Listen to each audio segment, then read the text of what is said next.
A little speed metal from Motorhead for all you gearheads. FX welcomes you to NASCAR Busch Series Racing from Las Vegas. This town loves numbers, big winning numbers. The Las Vegas Motor Speedway holds the winning ticket. 250,000 fans will be here this weekend, and over $1 million up for grabs in Victory Lane today. The hotels on the Vegas Strip would love to trade places with our Super 8 Hollywood Hotel, at least for this weekend, just above Victory Lane as we go to where the races are to bring you closer to the action. Hi, I'm Chris Myers, and welcome to the Super 8 pre-race show. Nice to have you with us. It's America's gathering place for NASCAR every weekend, and the start of a great weekend on the Fox Racing Networks. After today's race, stay with FX as we present the final practice session for tomorrow's Nextel Cup race. You'll see Sunday, 2:30 Eastern on Fox. But right now, getting ready for 300 miles in the Busch Series with a great field, including Kevin Harvick, Matt Kenseth, and Michael Waltrip, as well as some hometown favorites, and we'll discuss that in a moment. Always a favorite, former crew chief and our car counter, Jeff Hammond. Nice to have you with us. I'm a car counter now? You're always counting. It's part of your job. Man. It's what you do. And you counted 50 cars in the Busch Series tried to get into this field. It tells you it's that wide open. It's a race people want to be in. They really want to be in it, Chris, because of the fact that not only is it a good paying race, it's an opportunity to learn about this racetrack as far as if you are like a Winston Cup guy or Nextel Cup driver. They want to be in this race. Young guys like Billy Parker, J.J. Yaley, Casey Kane. Everybody wanted to come to Las Vegas because this is a good paying race. It's a great town to come to, Chris, so a very exciting time here. All right, and some of those, it's been a busy few days for car owner and NFL head coach Joe Gibbs. Yep. Earlier in the week, he acquired running back Clinton Portis to be the driving force for the Redskins. Yesterday, one of Joe's drivers winning the pole here. It was the first Busch career pole for Mike Bliss. He wins the right to be interviewed by our Jeannie Zalaska. Jeannie? Boy, what a prize. He said you won the right to be interviewed by me, so we'll go ahead with it. 17 poles in the Truck Series. You've never even been on the front row in the Busch Series. So what's the difference this week in Las Vegas? I think it was that big crap table. I played it down. Steve Addington came along this year and helped a lot. He's our crew chief now, and he's been with Jason Keller for years, and he's just added a lot to this team, aero-wise and even spring-wise in the front. We just weren't getting down, and it just proved. I mean, the car that's sitting on the front row is a sister car to JJ's car, and he's 7th or 8th quick. So, I mean, those two cars are dang good cars. All right, little driving to do, and then you can get back to the craps table. Deal? I'm getting the heck out of here.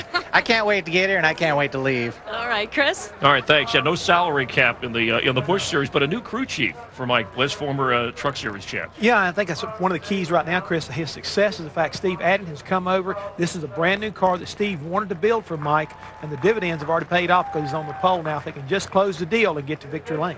All right, Jeff, this week NASCAR announcing the indefinite suspension of 25-year-old driver Kevin Grubb for violation of the substance abuse policy. Grubb will remain suspended until he meets NASCAR's terms and conditions, including counseling and periodic random testing.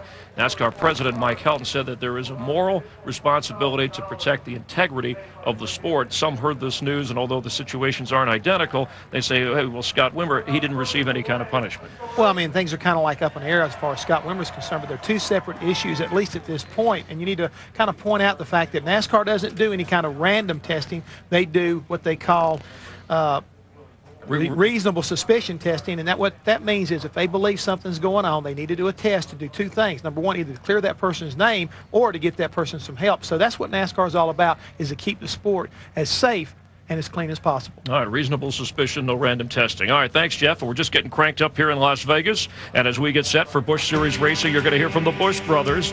A little brotherly love around Las Vegas. It's the Super 8 pre-race show on FX. Don't go away. We'll be right back.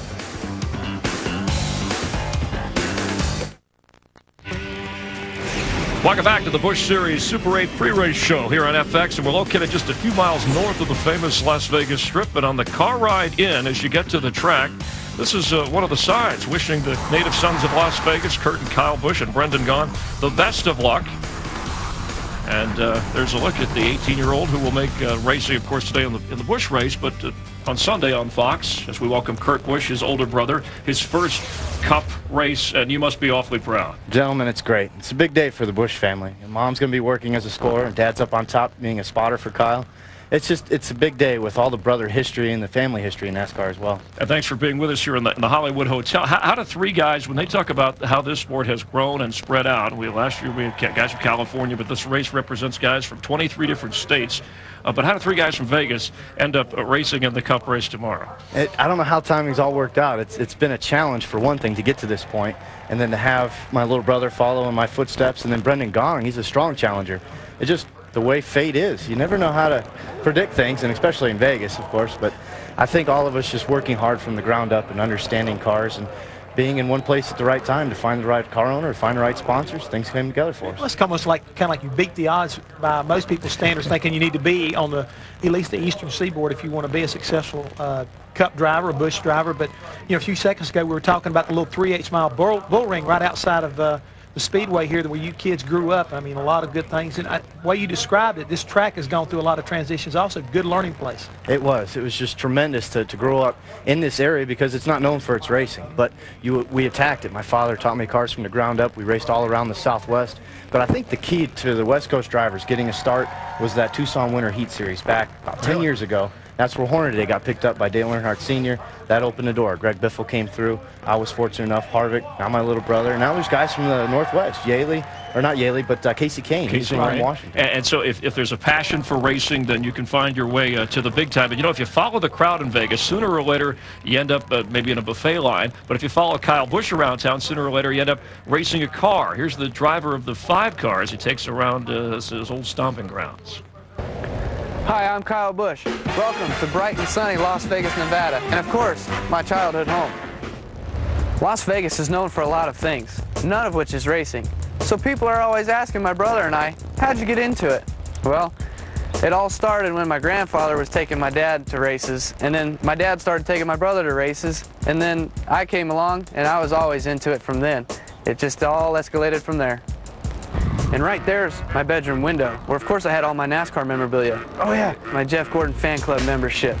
That just might be why I joined Hendrick Motorsports. As racing's always been in my blood, let me take you to my second racing home.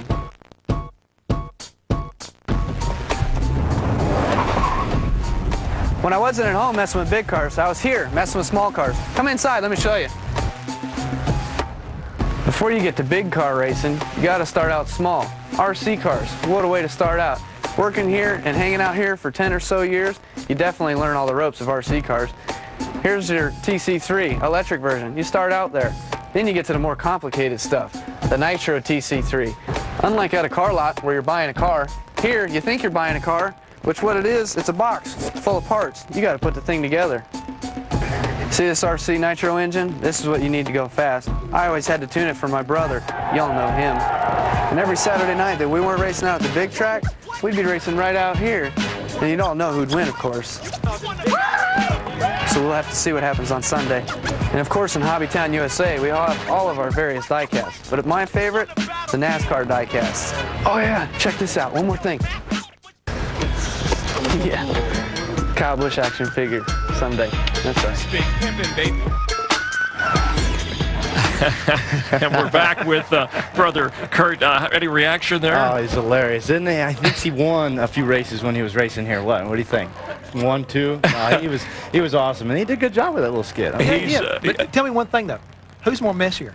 You or him? Oh, his stuff was all over the place. But he did have to tune my RC car because I was in the old days of the electric stuff where he got to do the gas stuff. Don't pick on your brother, but he looks so young. I mean, you look young, but he looks like he's 12. We both look like we're 12. Just those good looks, I guess. All right, 40, speaking we're supposed to appreciate it. Of another, Kyle and Kurt, they aren't the only young stars with a K in their first name. 2 weeks ago, Casey Kane lost the Nextel Cup race in Rockingham. Just a photo finish, but instead of pouting, he went on to win the pole for tomorrow's race, and he starts today in the Busch race in the second row. Casey is standing by with Matt Yoka. Matt? Casey Kane, fresh on the heels of winning his first Nextel Cup pole. You're trying to win your second Busch Series race, starting from third, same spot you started with at Homestead when you won your first Busch race, same car. You had to like your chances. Yeah, I think we have a great shot today. I mean, happy hour was all right, final practice all right, but, if we made the right changes for today and the track slickened up some, I think we got a good shot. It'll be fun. Rolls off third. Chris?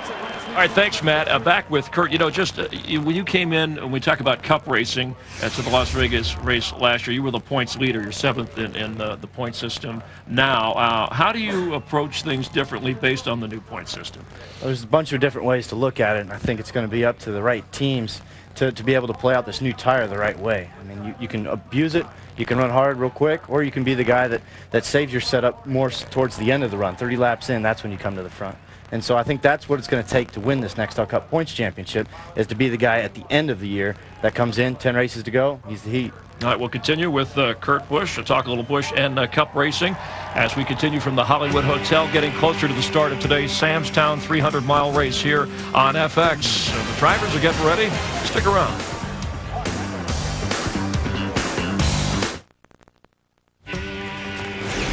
Welcome back to the Busch Series Super 8 pre-race show, coming to you on FX from Las Vegas Motor Speedway as we count you down to the start of the race. And look at the championship points after just 2 races so far. Johnny Sauter, David Green in the thick of things with the Bushwhackers. We'll have 8 of those running in today's race. The Bushwhackers, the Nextel Cup drivers who also enter these races from time to time. And here in the Super 8 Hollywood Hotel with Jeff Hammond and Chris Myers, Kurt Busch. And you're a guy who never has driven in a Busch race and have no plans to do that, going right from the truck to the Cup Series. I had that fortunate opportunity, worked with my buddy Hammond, and just when you go from trucks to Cup, there's so much to learn and digest. And Jack said, let's just go make the mistakes there and learn from the ground up. And it's been a ride, to say the least. Yeah, now that was exciting right there. I got to stop him right quick. With 30 seconds to go at Dover, his first race, he qualified well. He got in the wall just a little bit. Yeah, well, that's been all night fixing it. That's that aggressive driving overall. But, you know, fans still wondering. You won 4 races last year in the incident in Michigan, right? Some fans kind of turned on Kurt Busch. You came back. You won in Bristol. But what are your thoughts on how people should perceive Kurt Busch? You seem like an easygoing guy here, but when you get behind the wheel, it's a different deal. Well, it's when you put that helmet on and when you have the faith in the guys that they've given you the right car, you want to do well for them. And maybe I've approached it different ways and the wrong way sometimes. Stats, I like to look at stats. We've got 4 wins. We had some top 5s and top 10s last year. But I think there's a bigger perspective on things, and that's maybe what I've failed to understand. And this year we've got a big change with the way we're approaching our car and our team and working with charities outside the racetrack. So there's a bigger role to Kurt Busch than just driving the car. All right, we wish you luck with that, Kurt. Let's check in quickly with Steve Burns, who's standing by. Steve? Hey, Chris, Joe Nemechek is a big winner here in Vegas. 4 finishes of 3rd or better, including the win here last year. But, Joe, you're going to start 18th. Can you get to the front?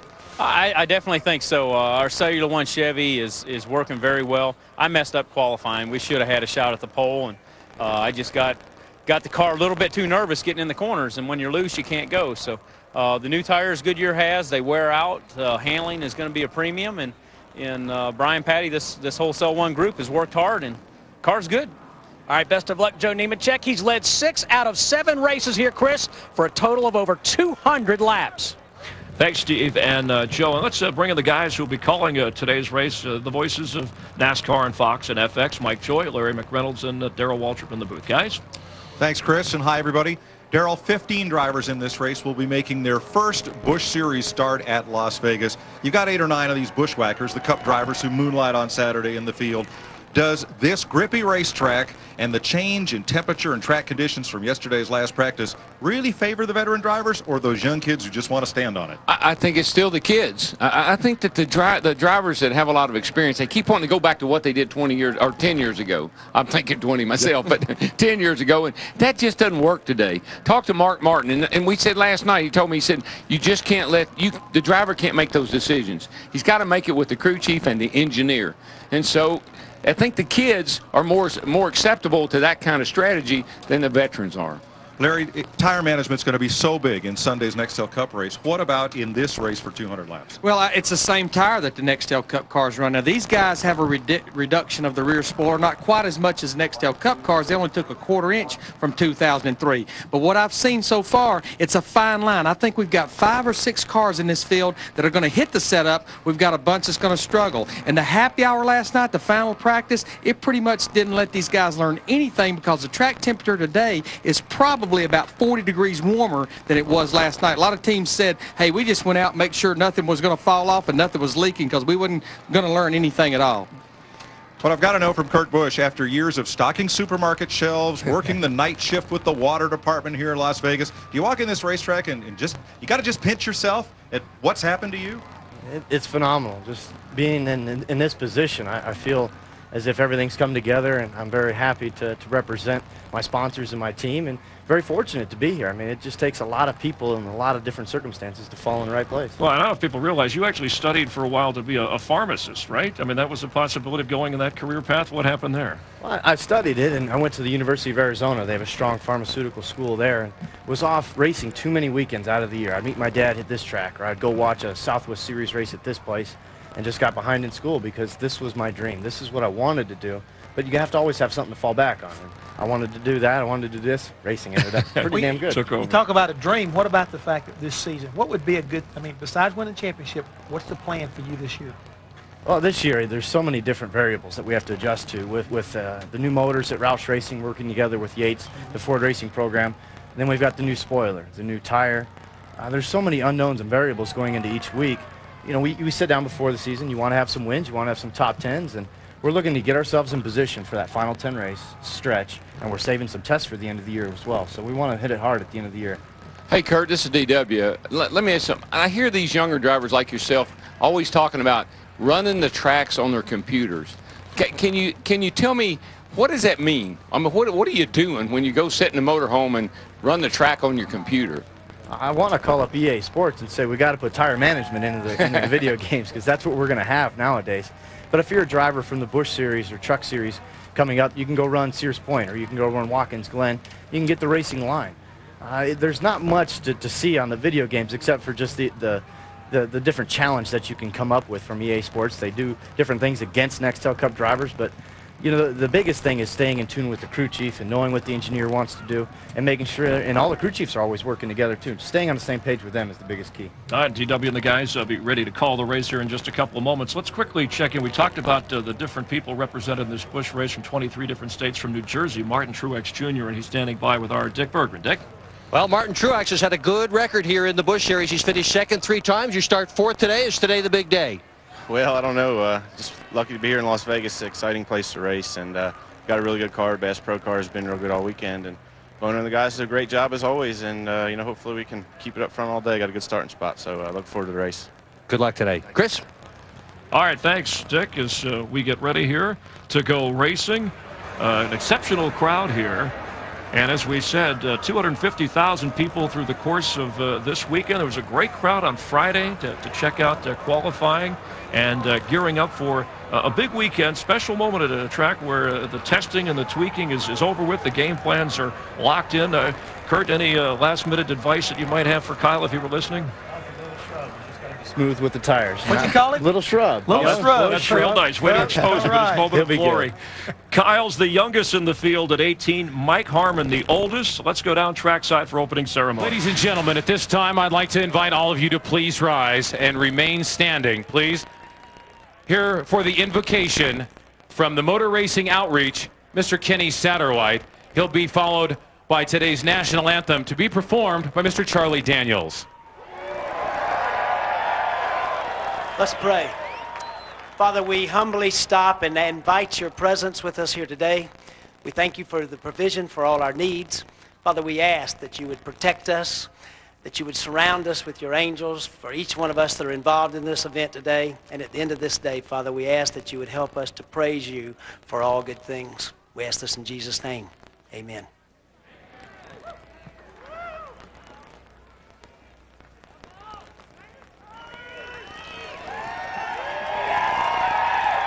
Oh, say, can you see by the dawn's early light what so proudly we hail at the twilight's last gleaming, whose broad stripes and bright stars through the perilous fight.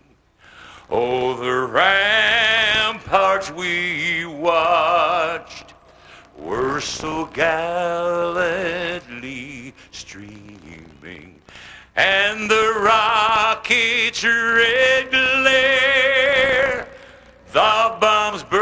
bursting in air gave proof through the night that our flag was still there. Oh, say, does that star-spangled banner yet wave o'er the land of the free and the home of the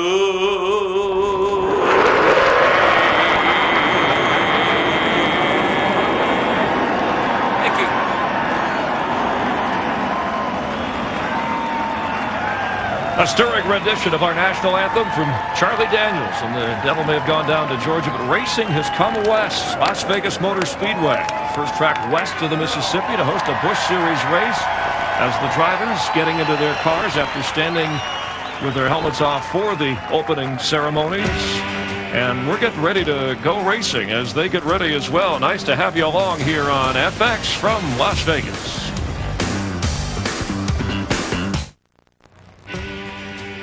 Blue skies, plenty of sunshine here at the Las Vegas Motor Speedway as we're getting ready to go racing.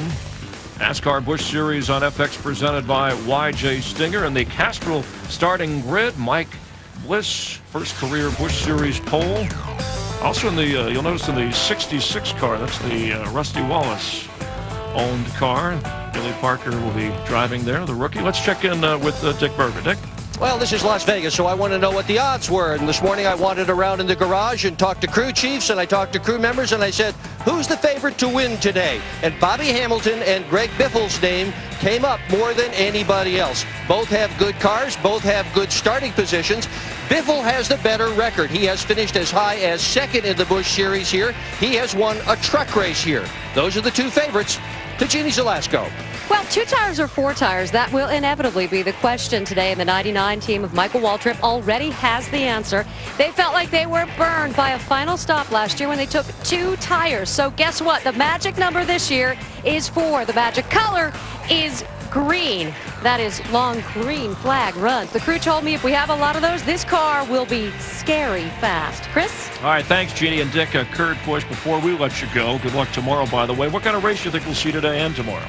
Bunch of different race strategies will play out. You see guys that'll go hard on their tires early and then they might fade. Then you'll have guys at the end that come up to the front. But they have a tire rule in this series. You only get a certain amount of set of tires, so whoever plays that out the best will be up front. So good luck, Little Busch. Okay, shrub before. At least he's growing, right? That's Kyle he refers. Thanks for coming by. Good luck to you, too. Thanks. All right, and Jeff, as we get a look at some of the sights and scenes before we get ready to go racing here, your thoughts on the kind of race and the tire management that was so discussed? I disagree, kind of like with what Daryl's saying. I think you got to watch these veterans that know how to take care of it. All right, let's head down for that. Now, ladies and gentlemen, please welcome back to the microphone today's honorary Grand Marshal for the Sam's Town 300 from Boyd Gaming, Mr. Willie Boyd, with the 4 most famous words in motorsports. On behalf of the employees and customers of Boyd Gaming Corporation, gentlemen, start your engines!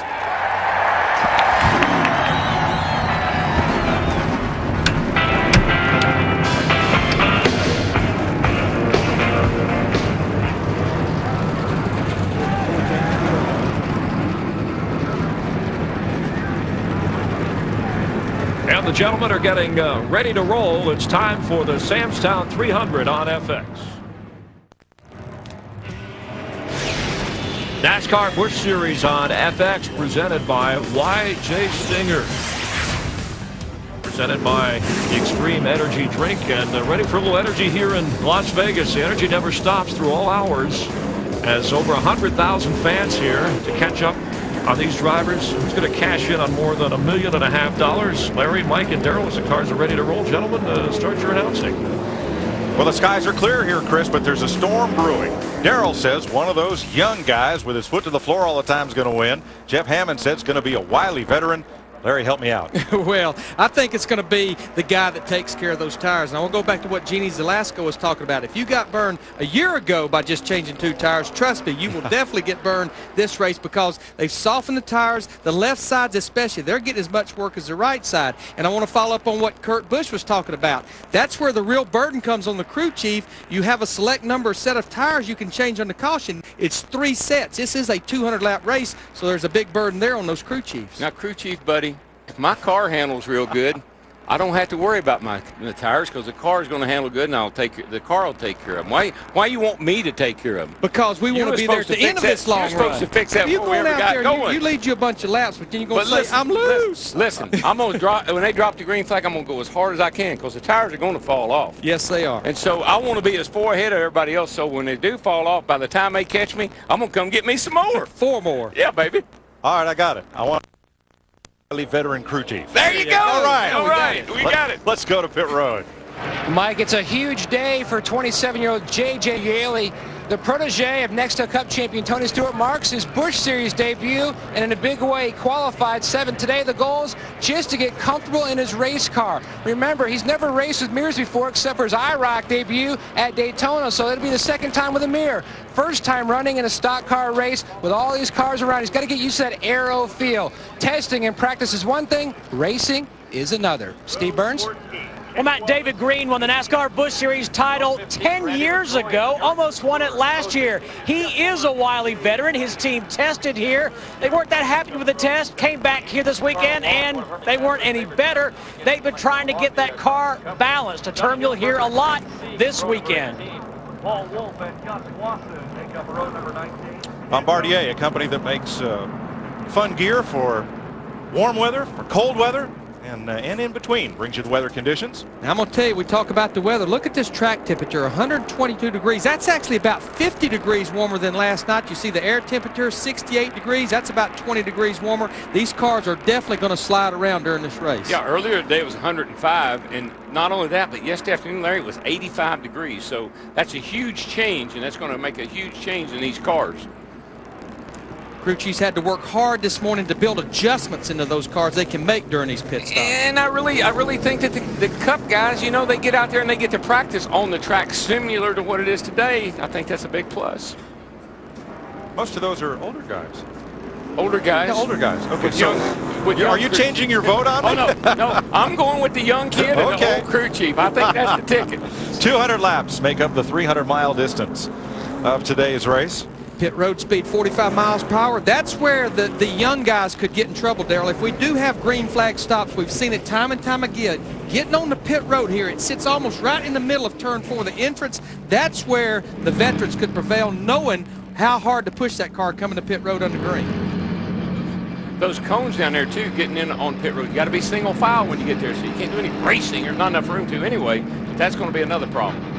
Several teams have made changes, and these drivers will go to the rear. That was all engine changes. Only significant, Randy LaJoy, he was going to start 29th. Justin Ashburn and Mike Harmon, they were already starting into the rear, but engine change this morning before the race, so they have to go to the rear of the field. A big field for this race, 50 cars for the 43 spots, and you can see there is the line and the cones, the commit line for pit road, and look how much further along that is than the road the line that starts pit road near the Sunoco and the scoring pylon. And look what a sharp turn that is off the track too. I mean, you just about got to make a 90-degree turn to get off the racetrack. Plus, somebody's bearing down on your back end. You got to have a little room back there. Okay, DW, it's hot, it's slick. You got to take care of your tires. I've only got 3 sets to give you under caution. Reach up there and pull them belts tight one more time. You got it, baby. And we are in Las Vegas, and I think it's only appropriate we start this race off the way we're supposed to. The right way. Absolutely. All right, the Dodge SRT10 Ram hits pit road, and here they come.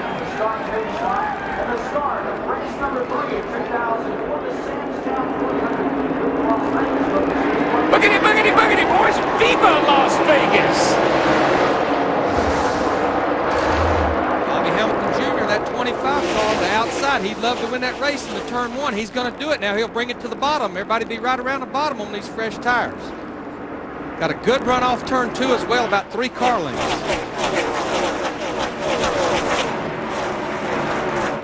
3 wide behind him at about 8th place.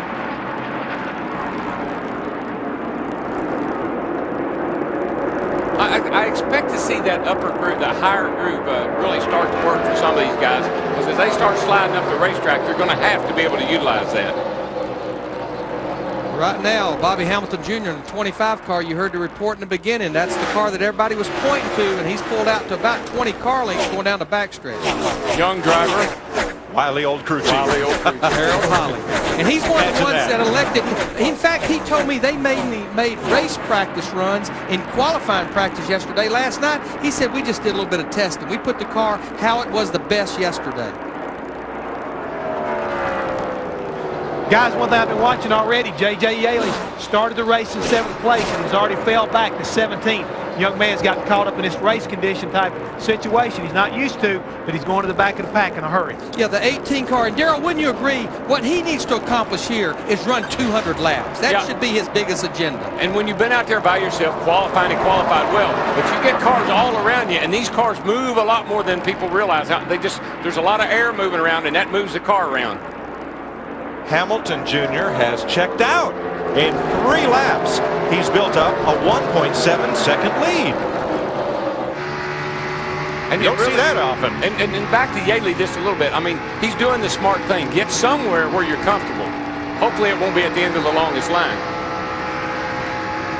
David Stremme, last year's Rookie of the Year with Michael Waltrip. That is in 12th place. And I think Michael's car will come in the longer we go. I think he'll start running that high line like you see him doing now. And his car traditionally just gets better on the longer runs.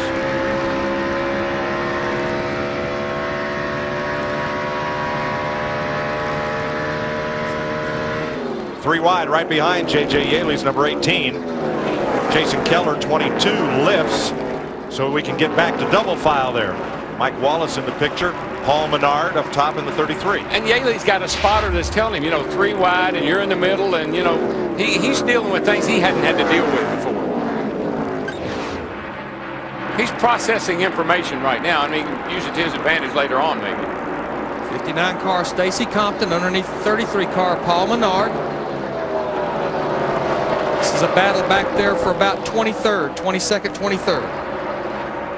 And you know, Darrell, this track traditionally has been a pretty hit-your-mark racetrack. If you don't hit your mark getting in the corner, the only thing you can almost do sometimes is just kind of stop and start over. Yeah, turn 1's really kind of tricky. I mean, you swing out, almost hit the wall going down into turn 1 there on the outside, and then but you can really drive in hard. Turn 3's a little sharper turn, kind of back off early, but pick up the throttle a little quicker. 32, David Stremme dropping back just a bit to 13th. A little bit ahead of him, 2 cars ahead of him, Michael Waltrip. Jeannie? Well, Michael Waltrip already discussing the fuel strategy here at Las Vegas, even on the very first lap. The decision was, look, let's think about lap 67. But the thought process is, let's keep an eye on where the leaders are. We don't want to give up that much. We can stay out because, as you alluded to there, DW, your bro sure likes to stay out on those long green flag runs. Yeah, he does, Jeannie, and that car has always been real good on those long runs. That's where he makes up most of his time. But again, I'll just say again, you can't give up. He's at the start line now, and the 25 car is coming off of turn 2 over there. You can't give up that much distance on the racetrack and expect to chase him down. But the reason he's thinking 67 laps is, even though, Darrell, I know we're going to get a caution, there's no question, but as a crew chief, you have to start planning this race. Green flag from start to finish, 67 laps times 3 is 201 laps. That evens it out. And when you drive the old Dream Machine, you've got to be able to do the math. Fellow who's doing the math is this man, Johnny Sauter, the Kleenex Pontiac. He's come from 16th to 7th, plus 9 from the start of this race. And realistically, when everything shakes out, he right now is the Busch Series points leader. Kevin Harvick is not running all the races. Johnny Sauter is second, running the entire circuit. Speaking of Harvick, there he is in the 21. In 10th place. Just gave up a spot to Greg Biffle. Meanwhile, rookie J.J. Yaley has slipped to 22nd. But his 33.90s right now are about 0.8 of a second off of what the leader is running. Well, he's just back there in traffic, and he's getting the car's getting blown around quite a bit by that heavy traffic he's in. I think he'll get comfortable later on. Keep working with it. We'll fix it on the first stop for you. Is it tight? Just a little bit. Just taking it easy. Matt Yoakum with more. About 5 laps ago, Mike, Doug Hewitt, JJ's crew chief, said, has the car come around yet? He said no. and he didn't answer anything after that. Then his spotter, former Busch Series driver Curtis Markham, chimed in and said, the car looks like it's tight in the center of the corner. That's what it looks like to me. And then you did hear JJ finally say the car is on the tight side. You know, there's a great voice of experience. Curtis Markham has run a lot of races in this division, knows what he's seeing, translates it to his rookie driver. And the rookie may not know. So, one thing about it, he's going to school right now.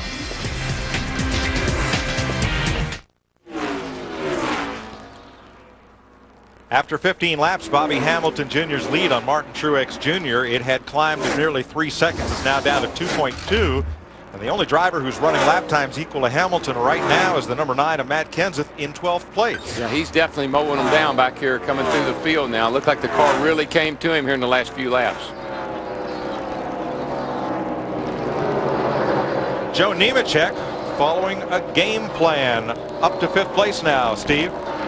Hey, Mike, he is hauling the mail. He started back in 18th, just got by Busch for 5th. Just seconds ago, his crew chief, Brian Patty, said, hey, Joe, take care of that right front. Joe radioed back, said, hey, right now she's perfect.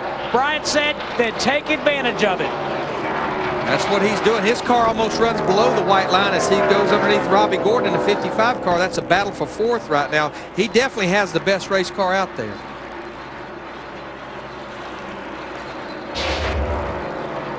I don't know.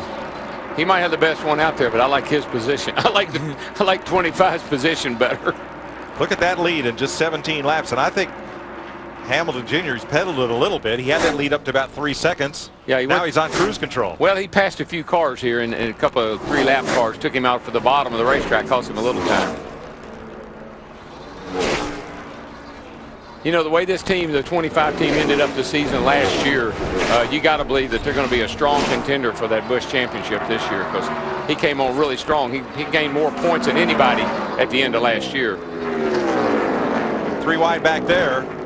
Stacy Compton, the 1 of Johnny Benson, and the deuce of Ron Hornaday. What was it, Mike? 17th place. What was it, Mike Larry? I mean, with about 7 or 8, 10 races to go, Bobby Hamilton Jr. wasn't he? What was he? Just barely in the top 10 in points. And he almost had a chance to almost had a shot at winning the championship there at Homestead. Yeah, I mean, that 25 car, he definitely came on there at the end. Boy, made up a bunch of ground. You know, another car I've been watching is Greg Biffle in that 60 car. He's back there in 10th. And I talked to his crew chief this morning, Brad Parrott. You know, I always ask my normal questions, new car, old car. I said, a brand new car. I said, Brad, you do your bodies in-house, put the bodies on? He said, no, we got one chance to get the body hanger that does Bobby Hamilton Jr.'s bodies. They said, we'll put one body on for you. So he said, we'll take that. That's right. That's a good move. Biffle trying to get past David Green, number 37 Pontiac. A couple of lappers there. Yeah, these guys are already in heavy lap traffic at lap 20. And David continues to run the Pontiac. You know, even though there's no Pontiac involvement anymore, they're still pretty happy with their car. And they're still a legal race car. Oh, yeah. There's no factory support. In the center there, they carrying off like last night. Dick Bergeron, do we have a problem brewing on the lead car? Well, it sounds that way listening to Bobby Hamilton's radio. He said he has a skip, and Harold Holly, his crew chief, said, of course, nothing we can do about it now. Leader, engine trouble. Well, and what I anticipate, Darrell, I walked through that garage area this morning. These guys are pulling such low gears, like 400s, 411s. Almost everybody in the garage area, especially the top cars, were changing valve springs and rocker arms this morning, trying to keep as little time as possible on them. 9,200 RPMs for these things. See, in the Busch Series, you can run a roller camshaft. Now, in the Cup cars, you got to run a flat tappet camshaft. A roller is much harder on the valve train because it can be more radical because it's got the roller. So that can cause you some engine problems. Hamilton's lead down to 1.1 seconds as Jeff Fuller is the first car headed for the garage.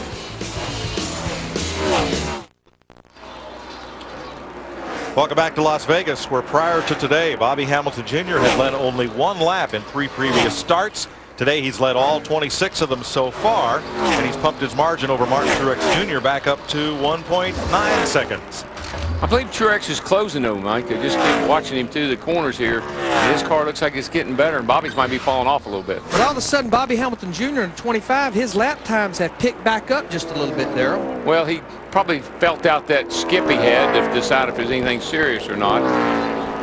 I guess if you're leading the race the way he is, you just run her till she blows. That's what I do. Yeah, he's one of the few cars that's still running in the 33-second bracket besides Joe Nemechek. It's kind of like his crew chief said, there's nothing we can do about it now, bud. The Truex is 2 seconds behind Bobby Hamilton Jr. in the 25, and Joe Nemechek in the 87 is about 3.5 seconds behind. Nemechek won from 29th last year. Today he started 18th and is up to 3rd. Now Kyle Busch has flirted with the top 5, but he just dropped a spot to Robbie Gordon and now sits in 8th place. Got back around Gordon and around David Green on this last lap. Climbs back up to 7th. You know, I was talking to the group there, and there you see his dad, Tom, up on the spotter stand. I was talking to his group. You see all the fender decals that these cars run? They're contingency decals. Kyle Busch is at the shop every day, and they said one of his jobs is he puts every one of those fender decals on all of his race cars. You know why? Because they all pay a little something. He wants to know how much he's going to get out of it.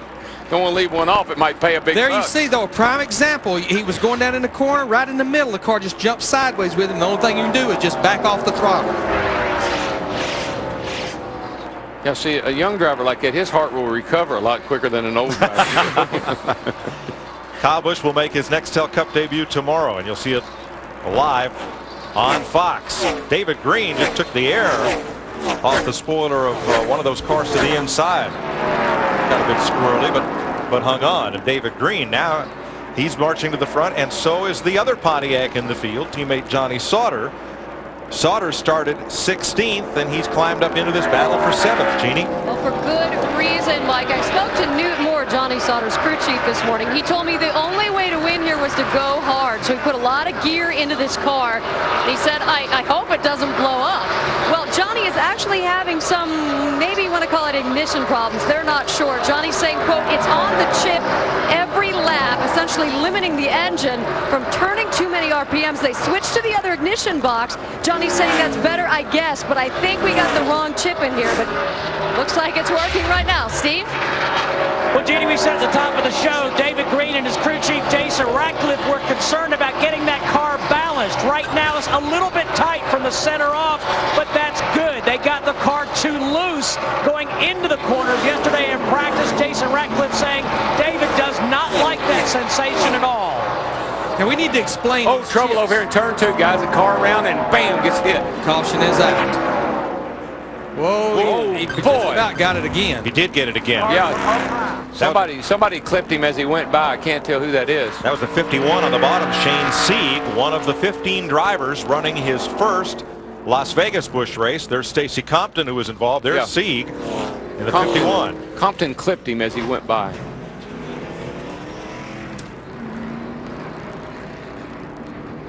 So what turned out to be a 3-car crash puts us under the first caution of the day at lap 32.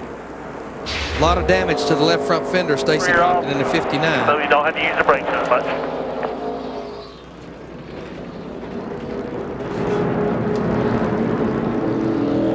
I'd say 32 laps in this run. That's about a half of a fuel run. I think we'll see pit road very busy with adjustments and 4 tires. Now the first car to spin around was this man, Donnie Neuenberger, in the 77. He was caught up by Shane Sieg, and then Stacy Compton came along and clipped Sieg.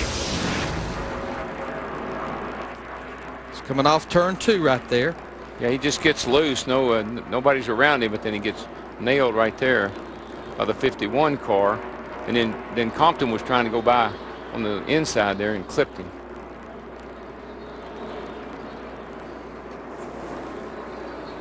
Here's where Compton comes along on the bottom in the 59. Just got him with the tail. Or Sieg actually backed down into Compton as Compton sped past. 3 cars involved. Shane Sieg got the worst of it. First caution of the day erases Bobby Hamilton's 1.5 second lead. Now that yellow may help Casey Kane, who had dropped to 26th after starting 3rd. Casey was only 7 seconds from going a lap down. I tell you, man, smiling though is that guy in 2nd place right now, the 87 car, Joe Nemechek. He definitely had a car, I think, to get up there and run with Bobby Hamilton Jr. in the 25. Remember, these guys only have 3 sets of tires they can change under caution, but I definitely anticipate they will all be to pit road to use one of those sets right now, and for a lot of teams, a lot of adjustments. It's really a timely caution as far as getting your car better right now, because you run enough laps, you know what you need to do to make it better. Casey Atwood is among those who chooses not to pit. He's actually a lap down. Steve Burns. Hey, Larry Mack, you talked about changes. None on the 87 of Joe Nemechek's. Crew Chief Brian Patty saying, be careful, guys, on the lug nuts. There's 2 officials watching us. 4 tires, no adjustments. Joe Nemechek. Jeannie. Well, the 27 car of Johnny Sauter, they think they've handled that ignition problem, but he's saying the car is loose and tied off. He has asked for 4 tires, tire pressure adjustment. He said, hey, how about the new ones this time? So he's getting 4 stickers, Matt.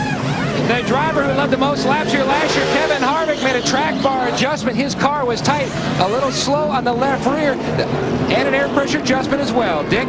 Bobby Hamilton Jr. has just left it. He appears to have beaten the 8 car off pit road, but just by a little bit. He took 4 tires. They tore a piece of tape off the nose to try to improve the handling of the car.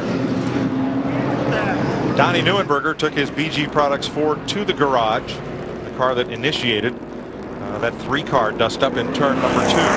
And I would say they pulled some tape off of Martin Truex Jr.'s car for a couple of reasons. Darrell, more than likely, he was running a little bit warm in these hotter temperatures. They had to cool that water and oil down. Yeah, that's what happens a lot. You know, they didn't expect it to be this hot today. So the lap down cars will now pit. Everybody on the lead lap stopped at this first caution.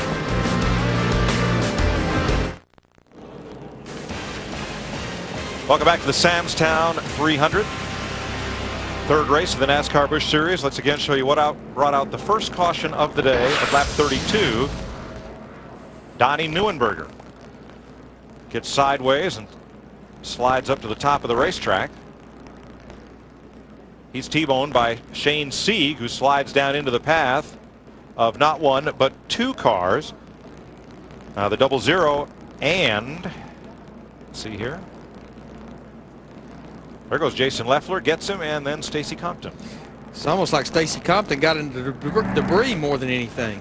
The Reese is on board. Kevin Harvick. From the Aaron's on board. Michael Waltrip.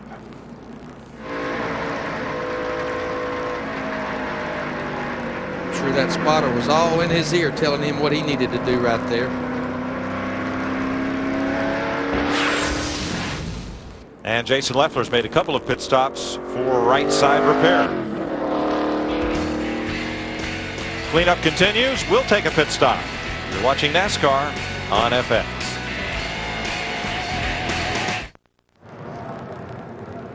And welcome back to NASCAR on Fox. We're in caution here at the Las Vegas Motor Speedway. That is time for debate for Johnny Sauter and his team. He has decided that there is indeed a problem with the ignition chip, and they're trying to decide whether it's worth it to come back in and risk some track position. Of course, they would lose a lot of spaces they have climbed up, but they don't think they can go the distance with this ignition chip in there. Meantime, for Casey Kane, the first pit stop was all about getting 4 tires, air pressure adjustment, but now he is complaining because the brakes are about shot in this one already, and they're taking the time as well to try to pull the rear bar. It has been a hassle, guys. Dick? Well, things are looking good for Bobby Hamilton right now. He's not only leading the race, but the skip that we were worried about earlier is not in the engine. The engine is running just fine at this moment. Thanks, Dick. You know, sometimes you can have a broken header. Or a cracked header or a cracked tailpipe make you think you got a little mist going on there, Larry. But I guess that rear bar, I wouldn't have thought that would have been the way to go in the race. Well, it was probably the way to go last night in the cooler temperatures during their final practice. And what that rear sway bar does, it almost increases the rear spring rate from the center off. So definitely if they can get that bar unhooked, it'll tighten that car up. Speaking of go, we're on 1 to go. Casey Atwood gets the free pass. He was the driver 1 lap down, closest to the race leader. Yep, pardon me, coming through, pardon me. Pardon me, excuse me. Coming around. Free pass. And just one more time to follow up on the Johnny Sauter story in the 27. He's back in 7th right now. Is these cars normally carry 2 ignition systems, and the driver has a switch that he can go back and forth between them. And that rev limiter has a chip in it that they can change the chip to the different RPMs. So if they got a different chip, a lower chip or a higher chip in the other ignition, the driver can just swap the box and it changes the chip. It cuts cylinder outs. Now I think what was going on, Darrell, on fresher tires, these cars turn more RPMs and the lap times are quicker. That's that's where you got to be careful with RPMs. As the speed goes down, the RPMs goes down as well. Yeah, for instance, you can have a 9,000 chip in one box, flip over to the B side or the B box, and it could have a 92 or an 8800 chip in it. So you put two different chips in there, one for when you want to go really hard. Cars off, get ready. Let everything hang out, and one for kind of saving it a little.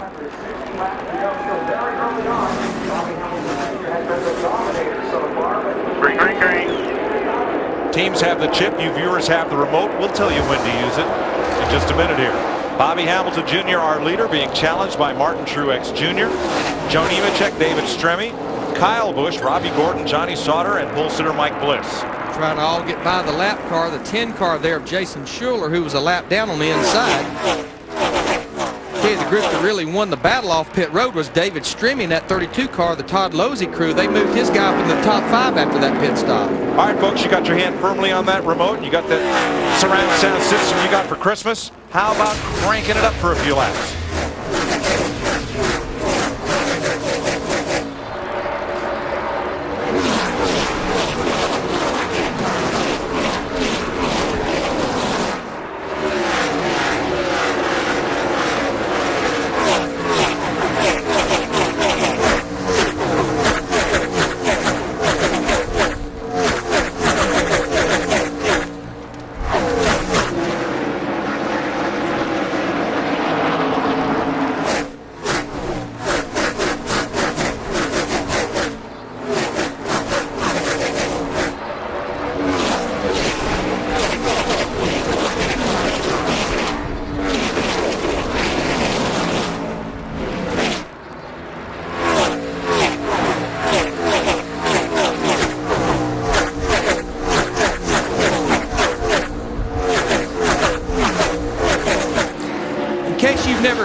And you just got your surround sound for Christmas. That's what it sounds like. Over 31,000 horsepower in a wide.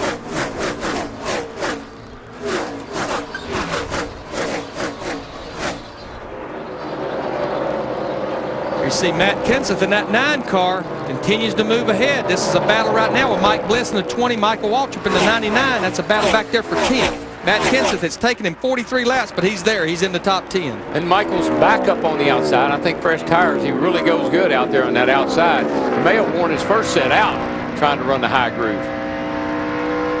Right now, most everybody, like at the beginning of the race with fresh tires, they're running the bottom. It's when you start to slide around, you start to move up the racetrack. There's just not a lot of grip up there yet. There's sand, there's dirt. There's not much rubber up here, but as these cars race around here side by side, that groove widens out. Hamilton Jr. not getting away from the field as he did on the initial start of this race. He's got 8/10 on Martin Truex Jr. There's the gap. You see it? Joe Nemechek closing in 3rd, and Kyle Busch in what he hopes will be a triumphant homecoming in 4th. Greg Biffle to the pits unexpectedly. Yeah, he just came off of pit road, off of the racetrack, down on pit road like he's got a problem. Definitely got a problem. A lot of times right after a restart, after a pit stop, a vibration will bring you to pit road, especially at a place that has speeds like this. That's when that driver's saying, are you sure y'all got all those lug nuts tight? But he's well going to go at least a lap down, if not more. Pulled the tape off the radiator. And of course, we talked about it earlier, the hotter temperatures, maybe he was just running too warm with water temperature. Now watch Biffle at the bottom of the screen, number 60. Up there behind Shane Sieg, who was part of that accident. Got loose right there. Got up a little bit in the loose stuff. Maybe they think taking a piece of tape off the nose will tighten him up a little bit, Larry. Yeah, I mean, that would definitely do that, but I don't know if I would have done that under green. No, I think the reason I would have done that under green is if my water temperature was starting to climb. Because he's over a lap down, about a lap and a half down. He may have thought he had a tire going down. He gets on pit road and realizes he doesn't. And so they come to pit road, they stop just to do a little, to pull that piece of tape off.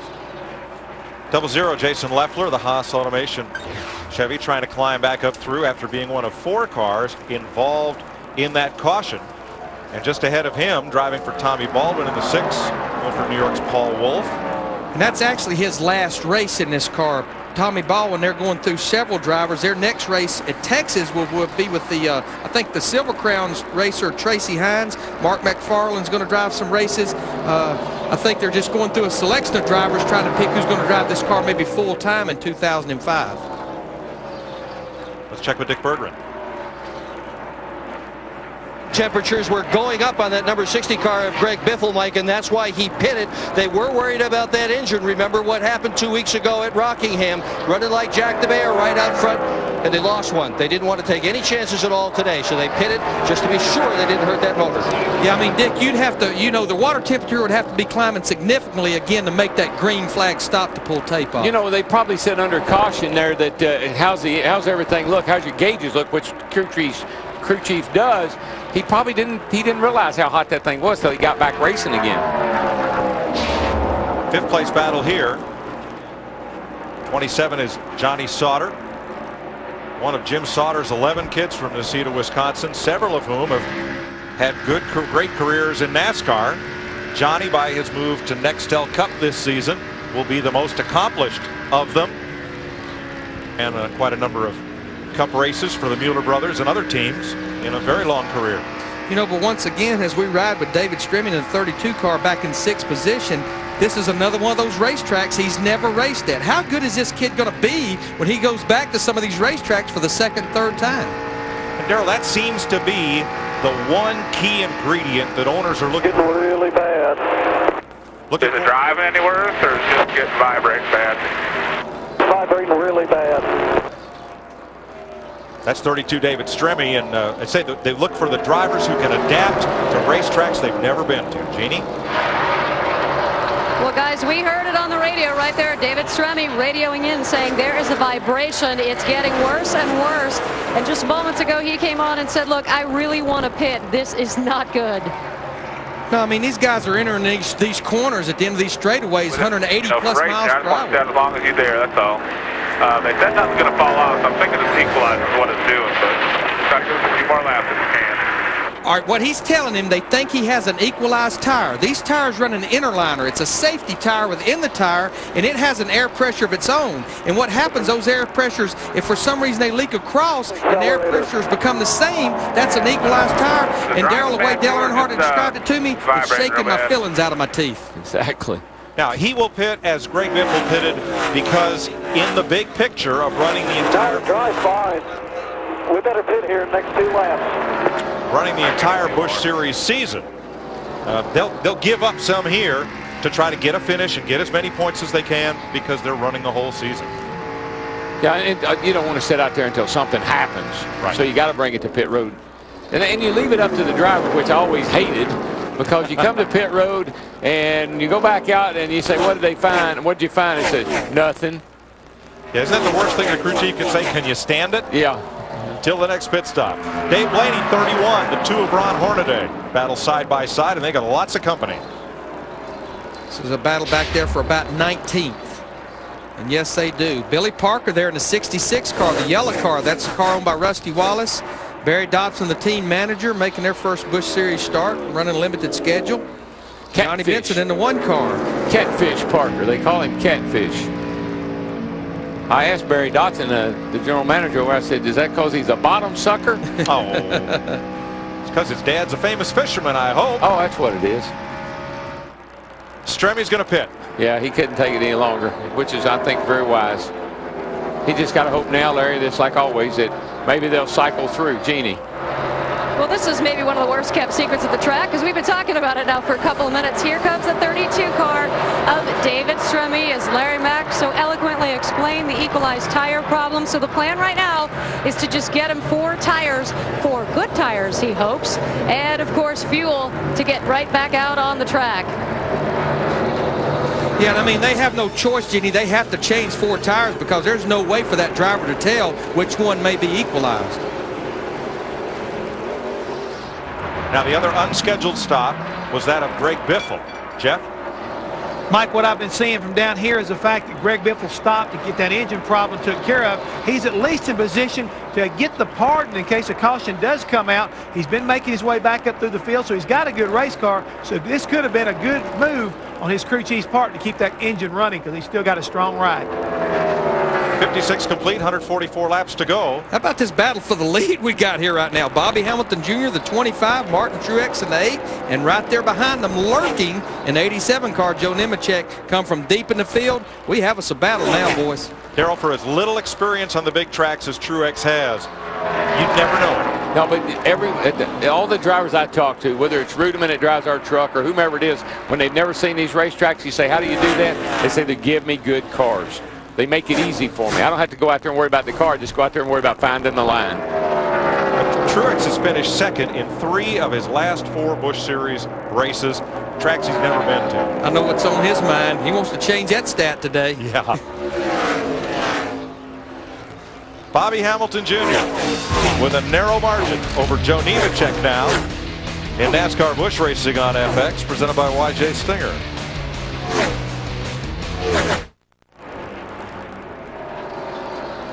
Welcome back to Las Vegas, where Joe Nemechek has taken the lead from Bobby Hamilton Jr., who was out front for 58 laps. Nemechek's now led 4. Martin Truex Jr. to second. The rejuvenating moment of the race. Brought to you by Just for Men Hair Color. More than a hair color, it's the Rejuvenator.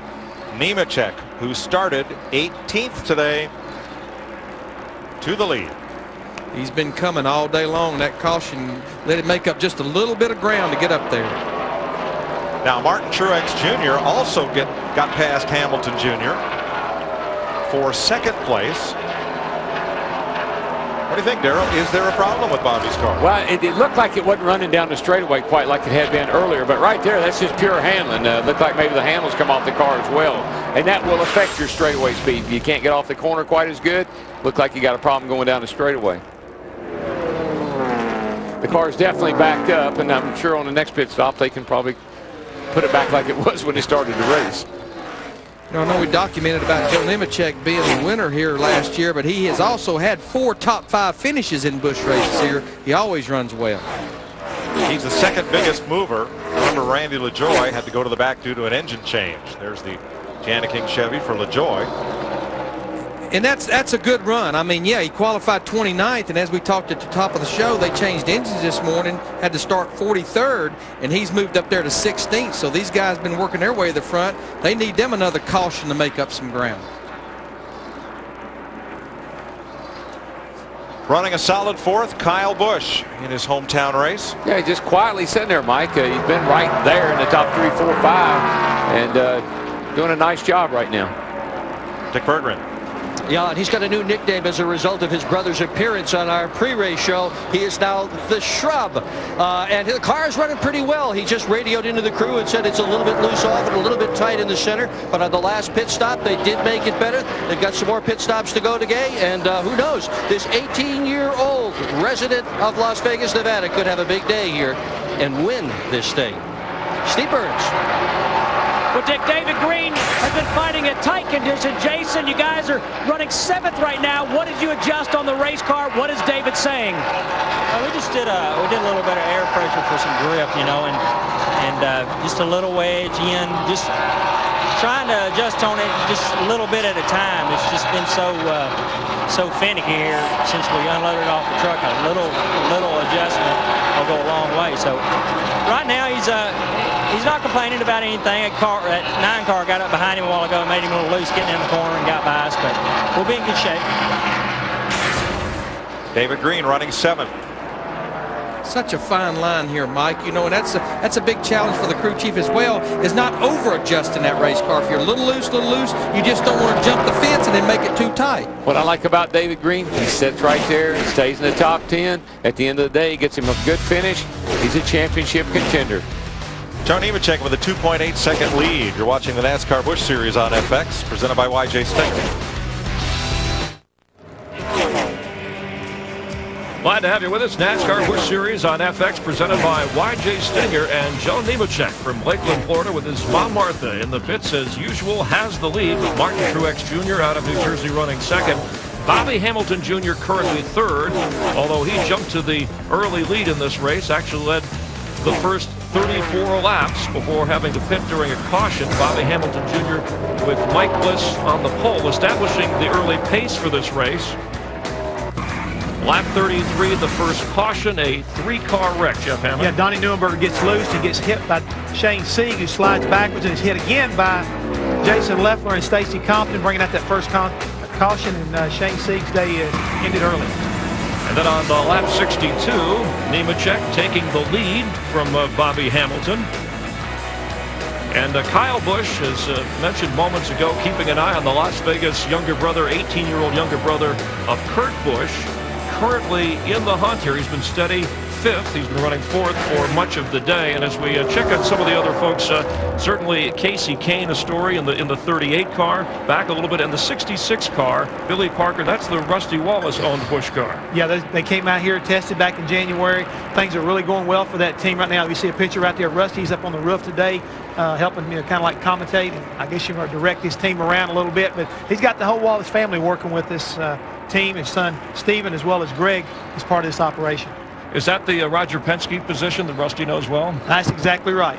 And Rusty excited with his sons, his own Steven and Greg, one day maybe getting in the seat behind when Billy Parker gives it up. Well, right now Greg is kind of like training, a manager in training, while Steven is a driver in training, working with veteran crew chief Barry Dodson, that whole team over right there. But right now Billy Parker is doing an excellent job coming back up through the pack right now. All right, and Parker currently running in the Rusty Wallace car 16th. But let's check in on the 25 car, Bobby Hamilton Jr. Dick Berggren has more, currently running 4th. Dick?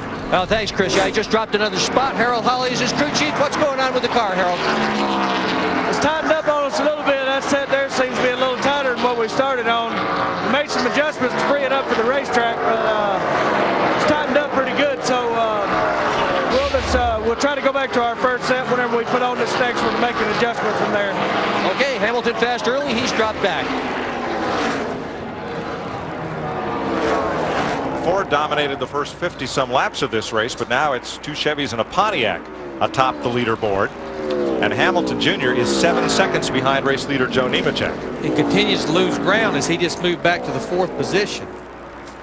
You know, just following up on Billy Parker in that 66 car, a lot of people has asked, why the 66 number? I mean, that's the number that Rusty Wallace ran for years in the ASA series, and also when he came into the Busch series back in the late 70s, early 80s, he ran the 66 number.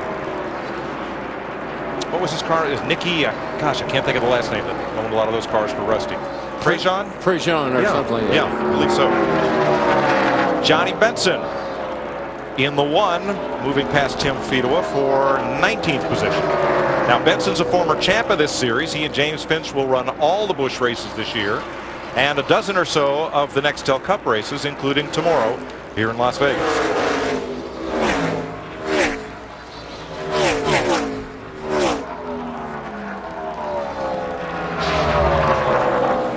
Dave Blaney trying to track Benson up through as we go back up with leader Joe Nemechek at 81 laps.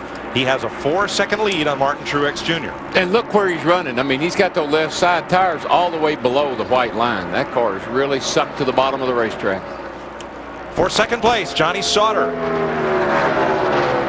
On the inside, on the right of your screen, Martin Truex Jr., the New Jersey driver who has been so impressive driving for Chance 2. Clear high, clear high. Hermie Sadler. TI is Treasure Island, one of the Las Vegas hotel casinos. Sadler will also have a car in tomorrow's Cup race driven by Carl Long, who is spotting for Hermie today. Well, what happened was he tried to get to pits the lap before. He missed the pit, so he had to go all the way around and come back in. Looks like they may be going under the hood.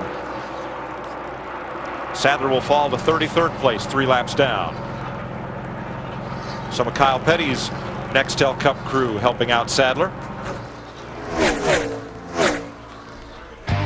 And at 83 laps, Joe Nemechek now enjoys a 4.6 second lead over Johnny Sauter.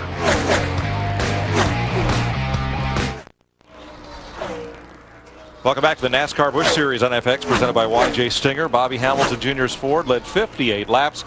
Steve Grissom, when the first caution came out, stayed out an extra lap before pitting, so he's led 1. And Joe Nemechek's now been out front for 28 circuits. Johnny Sauter second, Martin Truex Jr. And the first of the lead lap pit stops has occurred under green. Johnny Benson in and out for fuel and tires. Matt Yoakum.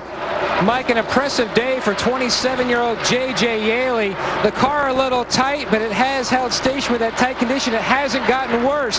Now, during practice, he and his spotter, Curtis Markham, worked on his entry hot on the pit road so he wouldn't, smoke the tires coming in, and he also wouldn't be too slow. He will have his first green flag opportunity in about another 10 to 12 laps, and his spotter has reminded him, remember what we learned in practice. Let's put it to use.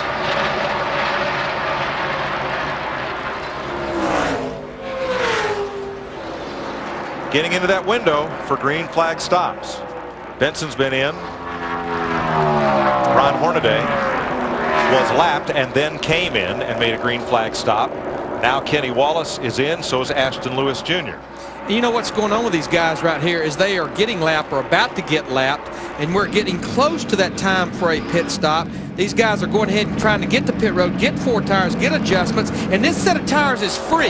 Those 3 sets only go against you under caution, but you're going to go a lap and a half down by pitting under green here, and that's with no mistakes. And getting on pit road it's for a rookie is one of the most difficult things you got to do, because you come down here into turn 4, right in the middle of the corner. You've got to slow that car down to 55 miles an hour to get on pit road, and if you haven't been accustomed to doing that, you know how we talk about all the time ins and outs. Think of the amount of time you can lose if you don't come in here hot enough, fast enough, and leave quick enough. Casey Atwood's been in. Billy Parker is now on pit road, Darrell, and Donnie Neuenberger back in. These are only Parker is among those is a lead lap car. I tell you what, a driver and a group that needs a tip of the hat. Stacy Compton in the 59 car. Remember, he was involved in that wreck back there on the backstretch coming off lap 32. Come to pit road to make several repairs. A great job by Jeff Chandler and that group, and now he's back up there to 15th position. So they repaired that car well, kept him on the lead lap. Looks like he's going to make his green flag stop. Yeah, he's on pit road, and of course last year they were racing Chevrolets. This year they've switched to the Ford Taurus, mainly because they were able to get a lot of support from the Ford people. Also, Jason Schuler is in. Robbie Gordon making pit stops. Those are lead lap cars. Yeah, they now have Robert Yates engines in their cars as well. Stacy Compton and his teammate Robert Presley. Looked like a long stop for Billy Parker. There might have been a little trouble on the left side of that Rusty Wallace-owned car. We'll check on that. Here's Hamilton Jr. on pit road. He dominated the early part of the race. As Steve Grissom comes out, Hamilton comes in. Dick? Well, they're going to try to adjust that car, see if they can get the handling back on it, Mike. He's dropped several spots since leading this event and being so stout early on at the drop of the green flag. Crew on the wall, ready to go. 4 tires and fuel and make the proper adjustments. Well, let's see how they do. Mike Loyne's carrying front tires. Mark Kennelly's carrying the back. Joe Schlingerland, he's got the front end over the wall. Steve Berg. Joe Nemechek off pit road. They will drop the air pressure in the left side tires. Dan Shivari and Dwayne Bigger changing tires on the 87 car. No other adjustments for Joe Nemechek. So here they all come. Michael Waltrip's in. Jason Keller. Mike Wallace. Leader comes in. Everybody else wants in. They're having a terrible time. A bunch of them are trying to get on pit road. Now, Dave Blaney in the 31 car came to pit road. He did enter pit road past the commit cone, so I'm going to be interested to see if they make that call. He was lucky to even get on pit road. He was just about to go out through the grass. Yaley and Sauter, Blaney, now Truex, and Green are in. Matt? A tough entry for J.J. Yaley. Had to go around the outside of Jason Keller. It messed up his entry into the pit. It's going to be close if they can barely get the jack up on the left side. A chassis adjustment and air pressure adjustment to try to fix that loose off condition for J.J. Yaley. Well, it's a good thing that the 27 car of Johnny Sauter is sponsored by Kleenex, because the poor guy's been crying most of this race about that chip problem. There's nothing they can do right now. He's loose in, tied up, tire pressure adjustments. He's out. Dick? Martin Truex in to make his pit stop. He asked the crew to make the car turn better. Slow, very slow on the left rear wheel of Truex's car, and that will cost him. David Green, Robert Presley have been in. Here's Kevin Harvick to pit road. Trouble down in turn 1. A big blow up. Man, there's oil everywhere. Caution is out. Caution is out. Boy. Now Matt Kenseth has picked up the lead. As better watch going down in there on the outside right there's a lot of oil down in that turn. Now remember Rockingham a week ago in the Nextel Cup race. The field is frozen right now. Even these cars on pit road, as long as you can get off pit road, maintain pit road speed, the field is frozen right now. And Kevin Harvick did just that. He was on pit road at the instant of caution. So he will come out with fresh tires, while some of these drivers that have not pitted, like Matt Kenseth, Casey Kane, Tim Fedewa, Randy LaJoie, are still out there, and these drivers have not pitted. Let's show you the commit cones and the commit line that Darrell and Larry were talking about. And Johnny Sauter. When they come down off the racetrack, there's a little banking. You hit that flat. There's that line, and there's Blaney coming in from out of bounds. In the 31 car. He definitely was past the commit cones when he came on to pit road. Now, we talked about Kevin Harvick. He did come down pit road, but he did not stop. He chose to drive through and stay on the lead lap. Which is probably a good move. That's just making it a little safer right there. Now you can come to pit road, you're still on the lead lap, and get your 4 fresh tires. And that is just what Jeff Burton, or excuse me, I'm sorry. Jeff used to drive that car. In fact, pork chop. I guess he will drive that car again. All the Roush drivers are going to take turns in that, or most of them. Matt Kenseth gets his 4 tires, Dick Berger. Well, Kenseth got really lucky on that deal because he was going to come in just as the caution flag came out. Right now, he's on his way down pit road. Says it takes him a long time for new tires to come in. He likes the car better on old tires. They're counting him down now, 3, 2, 1. Kenseth in his pit right now. Rambo Liberati leading the pit crew. They've asked for a drink of water for Kenseth. It's a hot day. A lot of brake dust out of the right front tire when they hauled it off. That's a suggestion that Kenseth indeed is using a good bit of brake going into the corners here. Just about done. Crew nice stop so far. No errors, no problems. A little bit slower than they might like. Kenseth out of here. You know, though, he's talking about how lucky Kenseth is. How lucky do you have to be to do that every time you turn around? I mean, this cat catches the caution absolutely perfectly, almost week in and week out. Let me tell you who's lucky. Dave Blaney, because they just posted him with a black flag for coming on to pit road past the commit line. Just think if he'd had to come to pit road for that penalty under green. There's the luckiest man on this caution right here, Dave Blaney in the 31. He can make that penalty stop under caution and not lose a lap. So we're under caution for the second time in Las Vegas.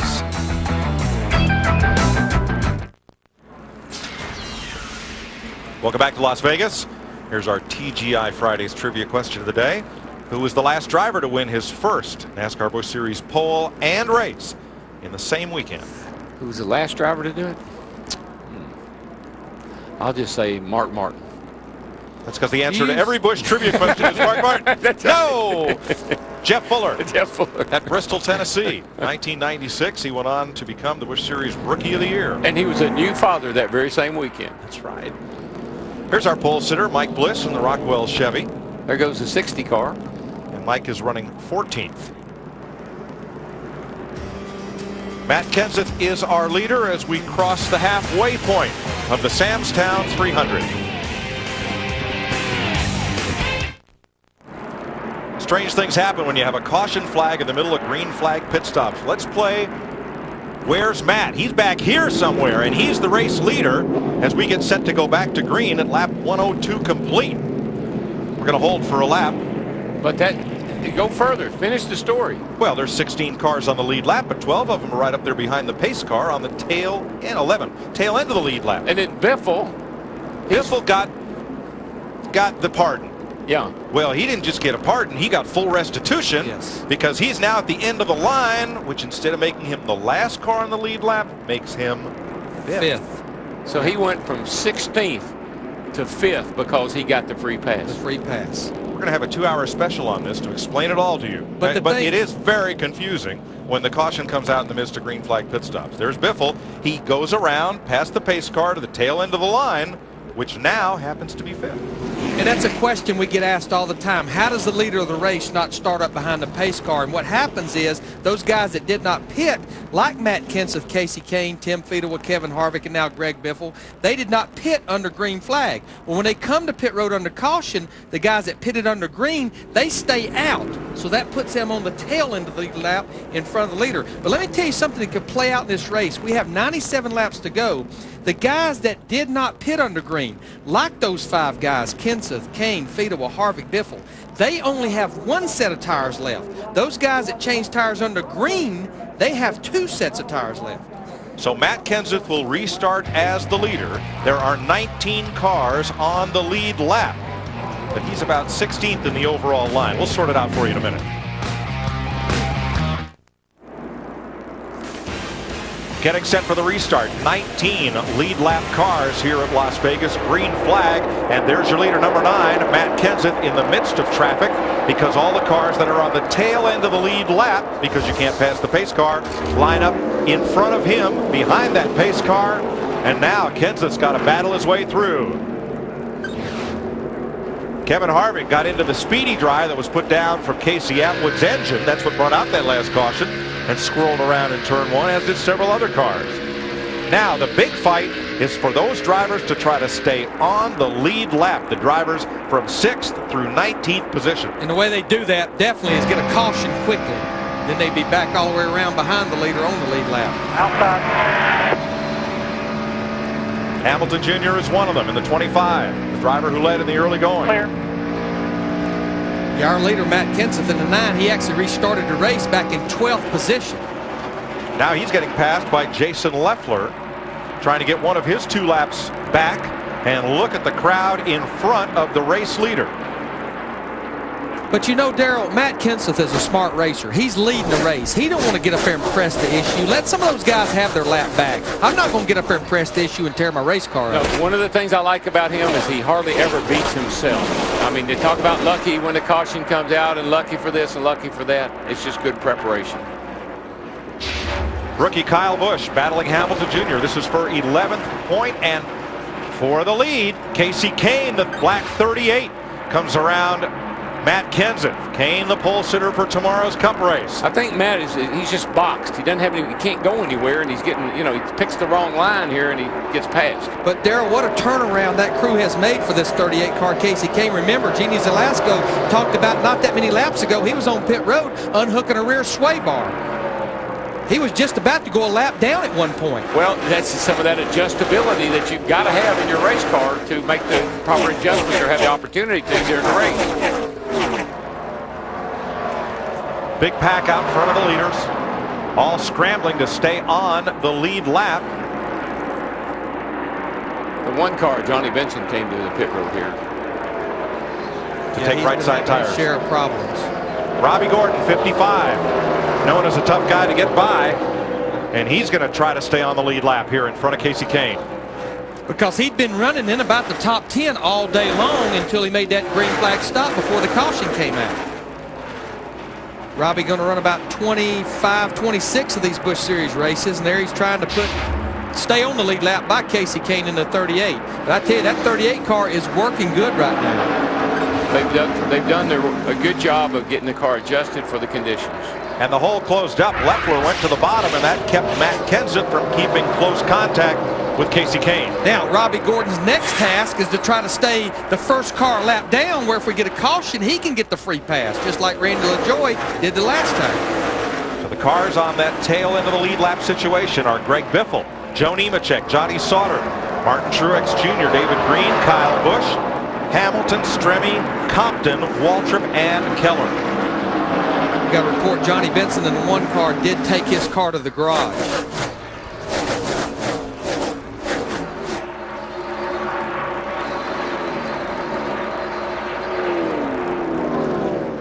See Kevin Harvick in the 21 car right there. Now, right now, he's running in the 3rd position as far as the race. And right behind him now is Randy LaJoie in the 82 car is up to 4th. Remember, he started this race at the back of the field after an engine change. Had a pretty good car there, and then, of course, he got to break on the caution. Back at the front of the race, but not the front of the pack. 38 Casey Kane. Looking back at him from Kenny Wallace.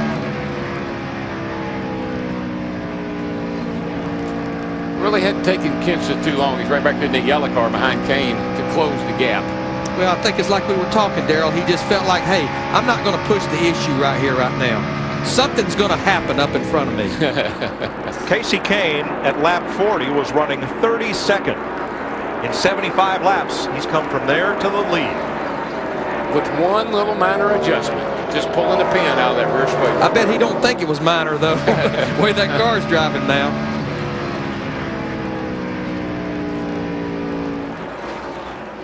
Only 2 caution flags so far, and the one near halfway for Casey Atwood's engine, after much of the field had pitted under green, has caught the field in a bit of a crunch here, with Kasey Kahne trying to work his way through a bunch of cars on the tail end of the lead lap. 11 of them now. Jeannie?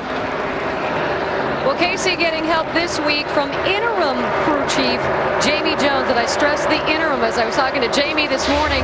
He said Casey got so excited yesterday, he kind of spilled the beans to the media that Jamie Jones was his new crew chief. It has not been officially decided yet, but they're saying if all goes well this weekend, then he will hang around. So far, so good, guys. Yeah, I mean, he's been working all year long, really, without a crew chief. Tim Schutt from Mike Bliss's team went over there over the winter through January testing. They just felt like things were not clicking, so Tim Schutt left there, and they really don't have a crew chief right now. It's been crew chief by committee. Jamie? Can't have 2 bosses. Of course, Kasey Kahne is trying to run both the entire series, the Busch Series, all the races, as well as the Nextel Cup Series. A lot of racing. And I think that even makes it more important that he has a crew chief he can depend over there in that Busch Series. You got to have a go-to guy, Larry. You know, the driver's got to have somebody that he can go to and say, I need this, I need that. You can't go to a group of guys and tell them. Hammond and I went through that a little bit when I went up to juniors. If Tim Brewer and that bunch all left, and Junior said, well, I'm not going to have any more high-buck crew chiefs. And first thing you know, though, I said, man, who am I supposed to call? You know, every time I call, somebody different answers the floor. Your brother Fred answered last week. Matt Kenseth. By himself, nobody even close. Matt Kenseth right back at it. On the hunt for the lead against Kasey Kahne in the 38. Looking in. Now we're listening to 38 spotter, and what he's telling Casey Clear, all clear. is Matt Kenseth is behind you. He's quicker, but he's by himself. When he goes by you, you don't have to worry about somebody else following him. He's by himself. So Kasey Kahne is right now running 2 races, one to keep Matt Kenseth behind him, and another to put a lap. Just a heads up, JJ. Looking in, looking in. Another to put a lap on Jason Keller, and the other there, is just inside and nose, inside. Inside.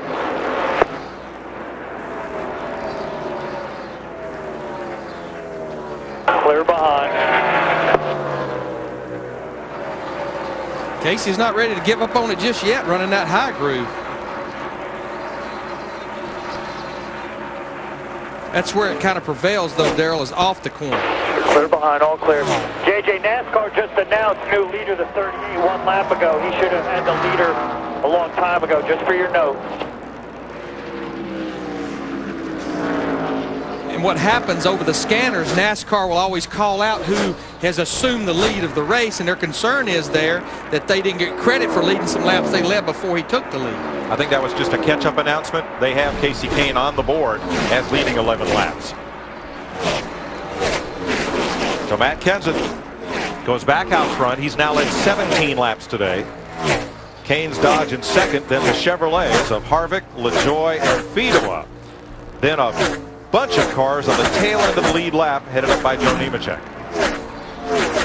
And it will take another caution flag to cycle this field back to what we call normal, where the leader is lined up right behind the pace car. Dick Berggren. Mike Kalinov is Matt Kenseth's spotter, and Kalinov and I got together in the trailer this morning and had some conversation. And Kalinov said, and he has watched Kenseth probably more than anybody else, said his line at this racetrack is different than anyone else. And Kalinov also said no one is better at hitting his marks lap after lap after lap than Matt Kenseth. And now that Kenseth's in the clear, he's in a position to open up some distance between himself and the rest of the world. Of course, in the clear is relative, because up ahead of him he has fellas like this. Kyle Busch in the 5, Bobby Hamilton Jr. in the 25. They're not that far in front of the race leader. They're trying to stay on the lead lap. They're trying to stay on the lead lap and still race each other, too, and that gets kind of tough sometimes. Yeah, I mean, you got the spotter hollering at you, hey, the leader's coming, and, you know, you're pedaling as hard as you can go. Let's show you the gap to Kenseth. And there's your leader working on the Miller number 22 of Jason Keller. 123 laps complete in the NASCAR Busch Series on FX, presented by YJ Stinger.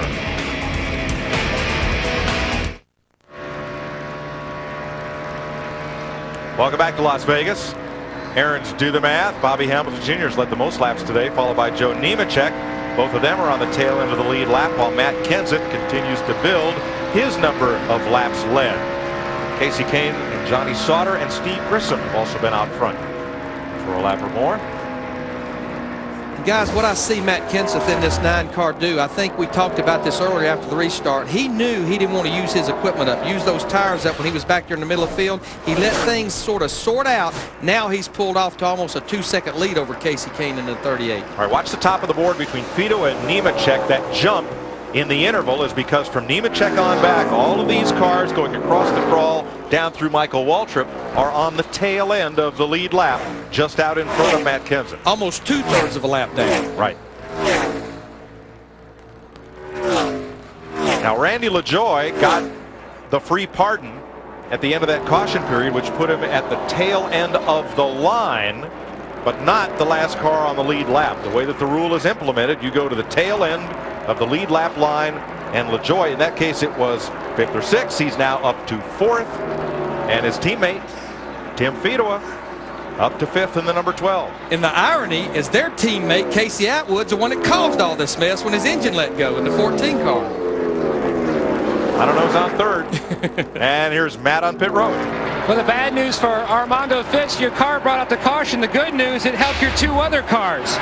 Yeah, that's the hard part when you have, you know, the 3 cars and everything. But Randy's doing a great job in the Janney King Chevy, and Tim's doing a great job in the Supercut Chevy. And hopefully this thing will go green the rest of the way, and we can come out of here with 2 top 5s. It'll make up for Casey's bad luck. And what Tim Fedewa did, that crew in the 12 car, right before we went back racing, they came to pit road and topped off with fuel.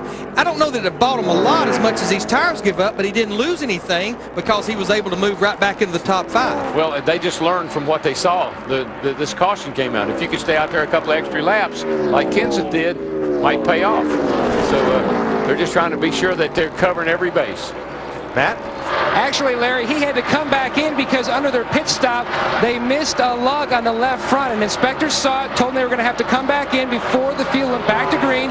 So they came in at the last possible second, hit the lug, and topped off. They did top off with fuel. So, yeah, I mean, they got their lug tight, topped off with fuel. A few more laps they can run. Now, Matt Kenseth, the number 9, our leader. The Pennzoil cars opened up a 3.7-second gap on Kasey Kahne. There's Kahne in the black car. Kevin Harvick, you're riding with the 3rd place car of Harvick now. He's 5.2 seconds back of the lead. 34.06.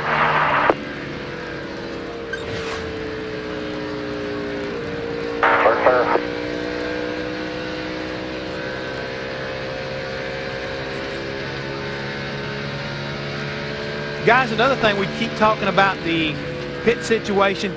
Coming up here in a little bit, you know, we're going to have to make another green flag stop. For these guys that are on tail in the lead lap, I know for a lot of them, they'd like to see Matt Kenseth, Kasey Kahne, Kevin Harvick, Randy LaJoie, Tim Fedewa, all the guys that are already on the lead lap pit first, so they can definitely know that when they make that pit stop, they won't get caught by being caught back on pit road again. Yeah, I mean, everybody, whether you pitted under green or whether you pitted on that caution, we're about 20 to 25 laps max of that next pit stop. And should we stay green, that would be the final pit stop. Joe Nemechek, who was leading this race when the round of green flag stops began, right now is in 6th place, just ahead of Johnny Sauter's 27. There are 14 cars now on the lead lap with 136 of 200 complete.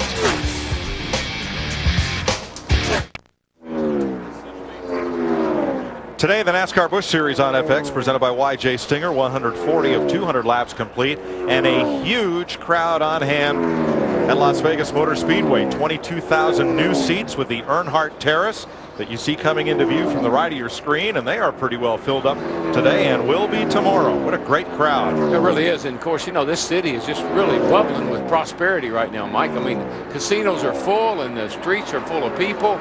These grandstands are packed. There's 140-some thousand going to be here tomorrow. What an exciting time to be in Las Vegas. They're saying that tomorrow will be the 2nd largest event weekend in Las Vegas history, second only to the Super Bowl as far as folks that are in town for the event. Nextel Cup racing has really taken Vegas by storm, and why not? You can get a cheap flight here from anywhere, and there are plenty of hotel rooms, and you don't lack for things to do here, not 24 hours a day. No, you really don't. And the city has just embraced this racetrack over the last couple of 3 years here, and they've really gone with traffic patterns. You can get in and out here a little easier than what we were used to. It's really going well. Plus, what about the weather?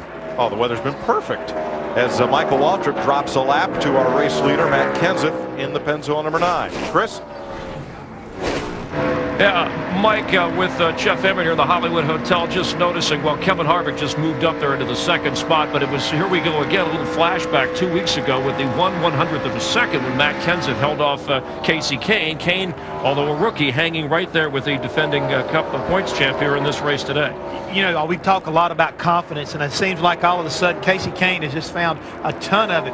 Having a guy like Ray Evernham supporting you and believing in you, then coming to a race where you've just barely missed getting your first victory, coming right to the next race, sitting on the pole for tomorrow's race, but coming back here in this Busch race and making another really strong showing, trying to capture his second Busch race here at Las Vegas. Kahne in the 38 car, Matt Kenseth in the 9 car, who's going to rotate, you know, Mike pointed out earlier with Mark Martin, Jeff Burton for Roush Racing or Pennzoil in this particular car, but Kenseth will probably run about 13 Busch races overall this year. He was a little cranky. I saw him yesterday concerned about the Cup car and even kind of running well today, but so far so good. Yeah, this is kind of a trying situation here for somebody like Matt. He's been used to running his own car all this time. Now he's stepping into the Pennzoil car. He's got Tony Liberati, who's a veteran crew chief, but, you know, trying to get acclimated to all these new folks he's not really used to working with can be trying. And he told me, he said, look, when I run Busch races, I want to have fun. And right now, I'd say he's having a ton of it. And with, what, 55 laps to go, we might have another if Kahne hangs around and Kenseth, and there's a lot that can happen over those laps, but we might be looking at another last-second finish. Yeah, as you see right now, final pit stops right here, or a pit stop right now on the 2 car here with a problem maybe, but the final pit stop is definitely going to be a situation that's going to determine the outcome of this race. Now let's go back upstairs. Mike? Well, this is a tough one for Ron Hornaday on the right side of your screen. He tried to come in 1 lap ago, but locked up the brake and slid through the cones and missed the entrance to pit road. Didn't go through the commit line, so he had to come around again. And Darrell, we talked about this, how tough it is entering pit road. Yeah, Here comes Hornaday. And when you drop down on that flat, it unloads the chassis in the car, and the car gets loose with you. And you've got no alternative. It's dirty, sandy down there. You got no alternative but to chase it either out in the grass or take it around one more time. Now, out on the track, problems for our young 18-year-old Kyle Busch in the 5. Watch him as Greg Biffle comes around him, gets a little air off that spoiler maybe. He pulled him right around, didn't he, Mike? Almost. I've looked up at that 5 car a lot this weekend. He's been that way too, so he's got some practice in saving it. So Ron Hornaday drops a couple of laps with that miscue and his green flag stop. Johnny Benson, 23 laps down, looks like he's headed for the garage, and we'll call it a day. Matt Kenseth is your leader by 8 seconds over Kevin Harvick.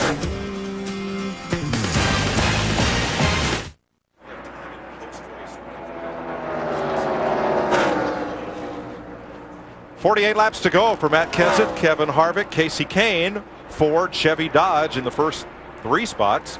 LaJoie, Chevrolet, and Johnny Saunders Pontiac in 5th. Green flag stops have begun. Michael Waltrip, Stacy Compton, Billy Parker, and Kyle Busch on pit road. And this should be their last stop should we stay under green. It's coming here with about 50 laps to go for these guys. Now, what these guys hope, they don't want to get in the same situation that group got in a while ago. They need this thing to stay green and cycle through these green flag pit stops. Dick Berggren. The 5 car, Kyle Busch is in. He is making a pit stop. Going to take 4 tires on that car. Behind him, Billy Parker is also making a pit stop with steam pouring out of the engine on Parker's car. Busch now gone. Pit road empty for the moment, but for Billy Parker.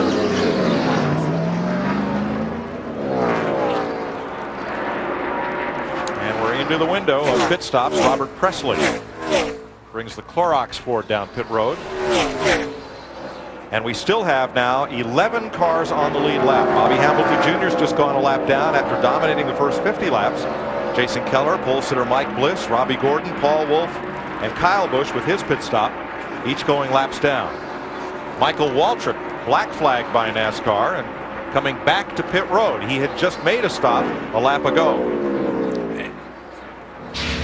A lug nut missing on Michael Waltrip's Aaron Chevy. And this is something that this is the most important thing that happens right now on these last green flag stops. No mistake by the pit crew like lug nuts, no mistake entering or leaving pit road by the driver. And Billy Parker is coming back down pit road. Jason Keller is in. He was one of those tail end of the lead lap cars from the last restart. I can't believe how missed a lug nut. I can't believe how much the cars are really slowed now. They're running on the 34-second bracket. I mean, they've lost a ton of time. The track is really slow right now. Of course, everybody's on the older tires. They got to come to the pits, get them fresh tires. But boy, the pace has really dropped off. You want to be the last car on pit road or the lead lap cars, you know what I'm trying to say? I don't care about these guys that are all that time, they're not going to catch up on their tires anyway. Exactly. Matt Kenseth, he's sitting in the catbird seat. He has a 9-second lead. What he's saying, let them all pit, then I'll come to pit road. I don't want to take a chance of being on pit road, Dick Berggren, and having a caution burn me. Yeah, and Matt Kenseth has been on the radio on 2 separate occasions asking Rambo Liberati, his crew chief, when to pit. He just is so interested in the pit, the exact lap in which he's going to pit. And finally, Liberati told him lap 167 or 168, and then you heard the rest. He didn't want to wait that long. This guy is a thinking, hitting his marks kind of driver. I don't know, what would you say, Darrell? David Pearson kind of driver. You hit the nail right on the head. That's what I was thinking. He just lays out. He's calm. He's cool. But he's always thinking ahead about what's next. What am I going to do next? What's the best move for me to win this race? And the biggest thing is, just like Pearson, he never beats himself. Kyle Busch had a moment coming down the front straightaway, dropped all the way to the apron as he came by. Yeah, well, that was the thing. These cats come in now and get fresh tires. They're picking up almost 3 seconds. So the closing rate is really big. You run up on 2 or 3 cars, you got to go, baby. You got to go around them. Let me just tell you, had a big moment that tried to come to pit road but didn't make it was Joe Nemechek in the 87 car. He just all but missed the entrance and had to go back out on the racetrack. That's going to cost him some time, too. Now, Darrell, these are veteran drivers. Hornaday, Nemechek making mistakes getting onto pit road. But they're under a lot of pressure right now. Ins and outs, getting in, getting out. You can gain so much time right there, and they don't have time to give up because they're trying to stay ahead of Kenseth. You see right there, I mean, it's slick coming on the pit road, and that commit cone really makes them have to commit early. Steve Burns waiting on Nemechek. And Mike, Joe Nemechek described his race car late in that run as a little bit tight or snug down in turn 3. Otherwise, he said it was good. But he did, as Larry Mack documented, have problems getting on pit road. Left side tires going on Joe Nemechek's Chevrolet. No other adjustments. And he has a clear shot down pit road. Darrell, like you said, he's got more problems, but he's got a gas problems. The problems just continue. Even though it fell out of the car, he took equipment away from his pit box. He's going to have to come back to pit road again. And that's just the pressure and the frustration of knowing you had a car that could win this race, trying to make up time in places where it's really not possible. Kevin Harvick in the 21 comes to pit road. Harvick, the 3rd place car. Now let's show you what happened to Joe Nemechek first trying to get onto pit road. We've been talking about those commit cones right there, the double cones right there. There you see him coming onto the apron. Too much speed. He can't get there. He can't get there. Now, he lost 4 seconds right there, but if he'd have come onto pit road, it would have cost him another penalty. 1 error by the driver, 1 by the pit crew. The signal to go, and they can't get the can out of the car. And the hits just keep on coming. 12-gallon dump can. Spent. A lot of pit stops coming. Randy LaJoie is in. You saw Kevin Harvick come down pit road. That was 3rd and 5th place. J.J. Yaley's in. Mike Wallace, Eric McClure, each making a stop. There's Yaley. He's had a good day. Started out got a little off to a slow start, fell back in the pack, but he's given a good account of himself here. But he did a really smart thing. He didn't force it. He knew he was in trouble. He kind of found him a place where he could get comfortable. Joe Nemechek serves his penalty. And not happy either. And here that black car is Casey Kane, the 2nd place car pitting. Jeannie? Well, Casey saying, I need to get in better. It is very tight in the center off. They took the only rubber they had out of the rear earlier, so the best they can do, air pressure adjustments on the front, and then they're going to adjust the track bar on the back. See, he unhooked that rear bar. Now, that made the car too loose, but you've got different springs in the back of the car when you have a rear bar hooked up. So with the rear bar unhooked, it's definitely going to tighten the car up, and over the long haul, must be tightening it up too much. Bobby Hamilton Jr. is on pit road. So is Kenny Wallace and Jason Leffler. Now, how is Matt Kenseth's strategy playing out? That's Kenseth, our leader, the yellow car on the left of your screen. And he is 17 seconds ahead of the new second-place car of Johnny Sauter, 27 seconds ahead of Martin Truex, 30 seconds ahead of David Green. And because of pit stops, everybody else is a lap behind the number 9 car. But now we're getting to the fuel window on these cars. They're going to have to come to pit road here in the next few laps, as I think we see Johnny Sauter in the 27 car, second place car. He comes to pit road for 4 tires. I have to believe Matt Kenseth will be coming here very quickly. He's coming this time. Right now. Here he comes. No mistakes. Nice and smooth down on the pit lane. This fella's the Cup champion. He doesn't make a lot of mistakes. And his Nextel Cup teammate Greg Biffle in the 60 car has just about to go, or just went a lap down, so he comes to pit road as well. Jeannie, you were Johnny Sauter. Yes, and he's feeling a bad vibration, guys, but he's not sure what it is, so he's going to bank on the fact maybe it is indeed the tires. So, of course, he's getting 4 tires, fuel, and air pressure adjustment in those tires as well. Dick? Kenseth's on his way down pit road. Rambo Liberati had bidden to the crew one at a time and exhorted them, let's make this a perfect stop. No mistakes at all. There will be no changes in the car. Kenseth has just waved off a drink of water. They're not changing anything except 4 tires and throwing some fuel in this race car that is pinning out of the lead. Strong car. There goes the windshield tear off, and there goes... David Green comes in. He's one of the contenders for his final stop of the day. Steve? And Mikey momentarily stalled the car. Crew Chief Jason Ratcliffe, also the front tire changer. No adjustments to the 37. So Martin Truex Jr., the rookie from New Jersey, assumes the lead. There he is in the Teresa and Dale Earnhardt Jr. Chance 2 Motorsports number 8.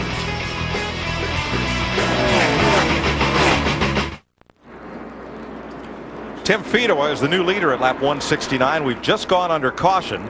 Eric McClure in the 04 had been running a higher and higher line and finally ran out of racetrack down in turn number 1. Pounded up against the wall. You can see he's still running. He'll get to pit road and make repairs in the iCanLearn.com Chevrolet. But here's what happened.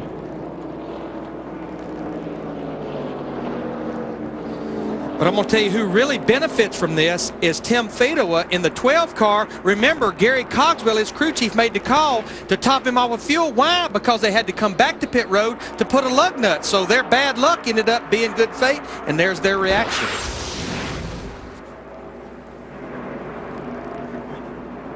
So caution out for the 3rd time, and the field is collected up behind Tim Fedewa, Matt Kenseth, Kevin Harvick, pole sitter Mike Bliss, and Casey Kane. But with 30 laps to go, he will have to come to pit road now under caution to use his final set of tires under caution. Remember, all those guys that pitted under green, they still have sets of tires they can use.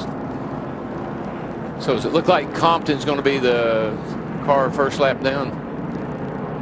First right car now, it lap looks to down? be Stacy Compton. Yeah. We'll double check that. We have 10 cars on the lead lap. NASCAR President Mike Helton will join us in a moment. First, we're going to have a look at these caution flag pit stops, which again should be the last stop of the day. And there won't be many people come to pit road. It's only guys that have sets of tires used. We see Kevin Harvick in the 21 come to pit road. Mike Bliss in the 20. He's back on the lead lap.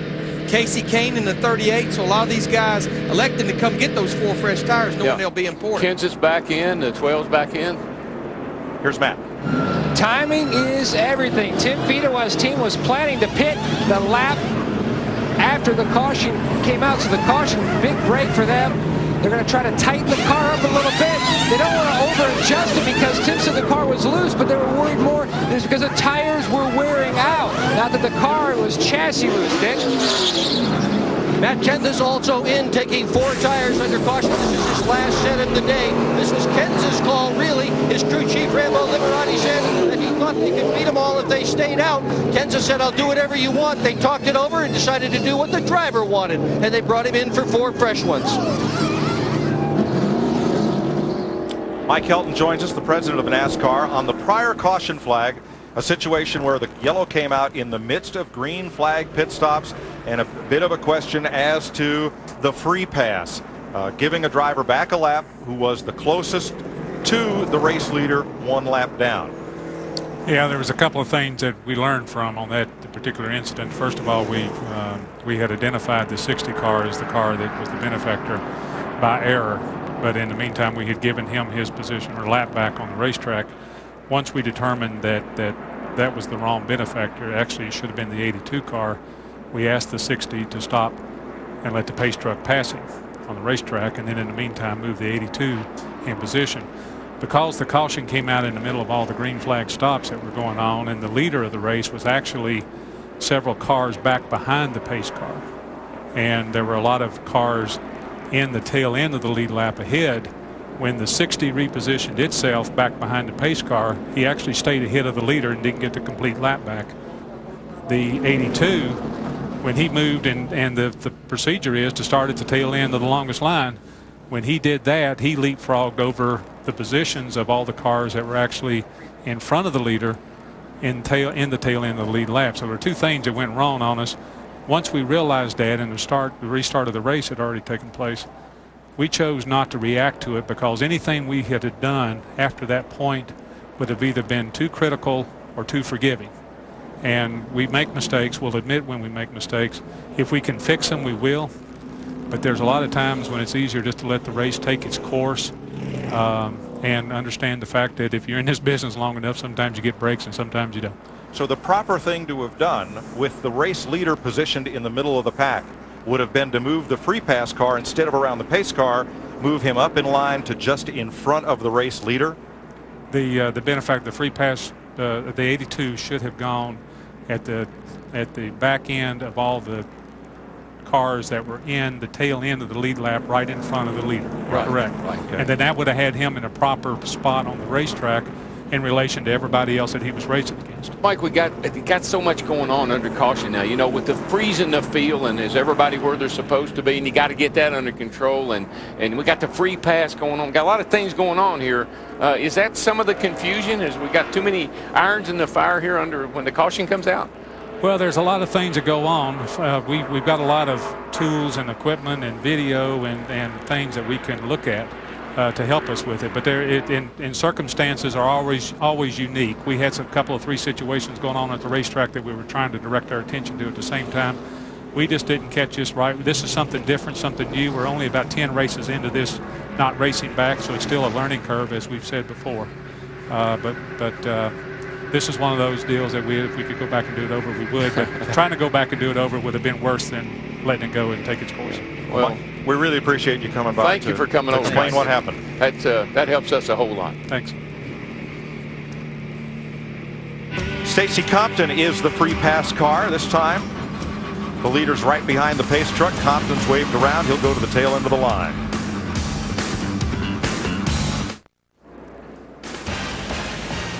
Here's how they went in for pit stops and where they came out. Johnny Sauter, he is the race leader. Now, he is not immediately behind the safety truck. There are 3 cars on the tail end of the lead lap ahead of him right now. Here's Dick Berggren. Well, there's some conversation in Matt Kenseth's pit about whether the car is going to be all that great when they drop the green flag. All day long on fresh tires, Kenseth has not been as good as other people. So they think it's going to take about 10 laps for this car to come in, and they would really rather see green flag racing right now than all these caution flags, because that gives him fewer laps when the tires are better in comparison to other people. All right, now Johnny Sauter, our leader, pitted 11 laps ago, so he's out front. In front of Matt Kenseth. There are the 2 of them as we get set to go back to green right after this. You're watching the NASCAR Busch Series on FX, presented by YJ Stinger. Welcome back to NASCAR on FX. Johnny Sauter's Pontiac is the leader. Matt Kenseth's Ford, Tim Fedewi's Chevrolet, Kevin Harvick's Chevrolet, and Casey Kane's Dodge, the top 5. Now, the free pass car this time was Stacy Compton. And there is Compton. He did not get waved around the pace car. He's going to be slotted in line right in front of the leader, Johnny Sauter. And that is as Mike Helton explained, so that The free pass car gains track position but does not gain positions on the field. He will slot in line in the middle of this pack just ahead of the race leader, Sauter. Which is what we learned from the last go-around. Right. So that's why we're doing it right this time. And we have 3 different scenarios out there right now, Mike. We have one car that pitted only under caution. Tim Feedlew in the 12 car did not make a green flag stop. He pitted under caution. He's in 3rd. You've got some cars that pitted under green that did not come back to pit road under caution, like Johnny Sauter, who's leading the race, as well as cars like Johnny Sauter and also Martin Truex. Then you've got some cars like Matt Kenseth that made green flag stops, came back to pit road again under caution. So to summarize what we've learned, Greg Biffle was erroneously given the free pass, which NASCAR tried to rescind and give the pass correctly to another car, which was Randy LaJoie. But instead of just moving him up in front of the leader, because the leader wasn't right behind the safety truck, they waved him all the way around. They did gain an unfair advantage due to an umpire or referee's mistake. And that happens. Folks are human. They interpret the rules. They do the best they can. And the game plays on. Yeah. So now we're set for the restart. And Larry, it took a couple laps to get Compton into the proper slotted line in front of Sauter, the race leader, but that is where he belongs because he gets the free pass to just in front of the race leader. And I'm out there driving the race car right now. I'm Matt Kenseth, and I'm asking my crew chief every time I go by here, what in the world is going on? And you're telling me we'll talk about it after the race. That's all you can do, because he's been the leader, but he's restarted back in the pack about 3 times on restarts. When they come to the green, the Samstown 300 will have 21 laps to go. Well, that 5 car jumped up on the outside, Larry, and he got a pretty good run on these cats going down here into turn 1. Kyle Busch, he's back in 5th position right now, restarted back in 5th. He made he got about a bunch of those slow cars down the inside on that restart. And he's going to get the black flag for jumping the restart. I didn't want to say anything, but he sure was aggressive. Which is not going to be good with 20 laps to go. Well, and trying to get on pit road, trying to get on pit road right there up in front of the field, he's going to have to really be careful. He'll get run over. Oh! That's Kenseth. He just slapped Matt Kenseth hard. Dave Blaney in the 31. Oh, Sauter got him. Yeah, Sauter just turned Blaney around. And wasn't it Sauter that collided with Kenseth? Oh, yeah. And the caution is out. And, of course, the field is frozen right there, so this is going to be quite a break for Martin Truex, Joe Nemechek, David Green, and Greg Biffle, and Stacy Compton. All of them will get their lap back and back Plus, on the lead big lap. break for the 5 car, too. He can do his drive-through under caution. Absolutely. Man, that was a little bit of, I don't know, I think I'd have to take another look at that one, boys. There you see Kyle Busch in the 5 car doing his penalty. Dave Blaney in the 31 moving around. Look at the side of Kenseth's car. I mean, it's just it's pretty well destroyed. Look at that. Wow. Now this started with Kyle Busch on the restart. Let's have a look first at that. Look for. He's back here. He just hops out. Here he comes. Here he comes. Top of your screen. Here he comes. Now, the rule is you can pass to the right, but not till the green flag is displayed. Yeah, he was passing to the right, but he just got a little early start. Looked like somebody might have missed a shift up ahead of him. The pack kind of bottlenecked there just a bit. Don't make no difference. True. We've seen that. Yeah, I've heard that story before. Now, here they come. And Sauter in the middle goes down. Sauter just took off to the left, and there's Kenseth there now. Yeah, Kenseth's trying to get back up on the track. Sauter just basically turned the 31 around after that, like he was in the way. There goes Kenseth by, and Sauter's just trying to push his way through. 3 cars trying to go into a 2-car hole. What I do see is Matt Kenseth and Johnny Sauter both have damage to their car, significant damage. Yeah, and you know the problem is you don't know until you go back to green if there's going to be a tire rub or not. It's not rubbing now. But that's a lot of heavy contact right there, boys. Well, in fact, Johnny Sauter in the 27, he's on pit road now. That 9 car's got a significant damage down the right side. It's not going to hurt the performance of it if it doesn't hurt if it's not rubbing the fenders and smoking the tires.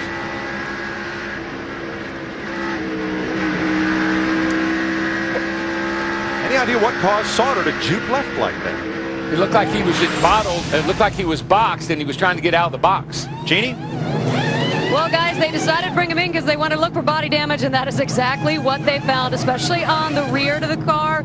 The rear fender, they're pulling it out. They got the right front fender as well, and they gave him 4 tires, pulled tape on the grill, and now they're going to try to get back to work.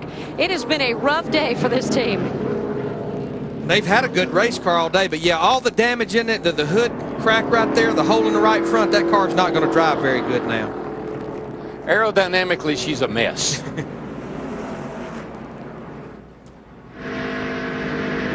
Let's ride with Kevin Harvick.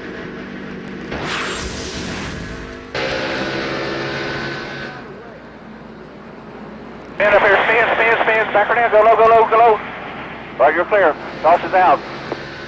Good job by Danny Clear, Cullen. clear.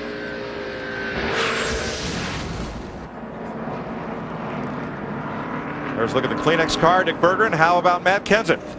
Well, the crew is telling him nothing is rubbing, so that's a good thing. Jeff Burton walked over to the television set in the next pit. They don't have a television set here in Kenseth's pit, believe it or not, and he watched all the replays. And Mike Kalanoff, the spotter, looked down at the car. They've told him that the right front fender's pushed in pretty good, but since nothing is rubbing, Matt Kenseth stays out there on the speedway. Is he the luckiest guy in racing? He is, but the thing that I'm worried about is when that car goes down in the corner, that right front's going to get into the fender, and it looks like it's shoved in. You can see now I'm pretty sure that he's going to have some tire rub when they go back to green.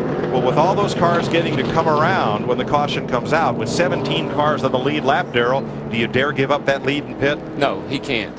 He's doing what he has to do, which is stay out there and hope for the best. The 6-car Paul Wolfe, he gets the pardon from the Oval Office. 17 laps to go as Johnny Sauter gets together with Matt Kenseth and Dave Blaney to bring out this caution.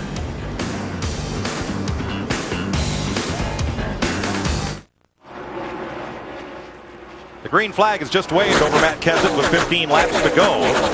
Kyle Busch came in to serve his penalty on pit road for jumping the restart, but the pits had not yet been open for that caution flag, so he got another penalty, got to restart at the tail end of the longest line.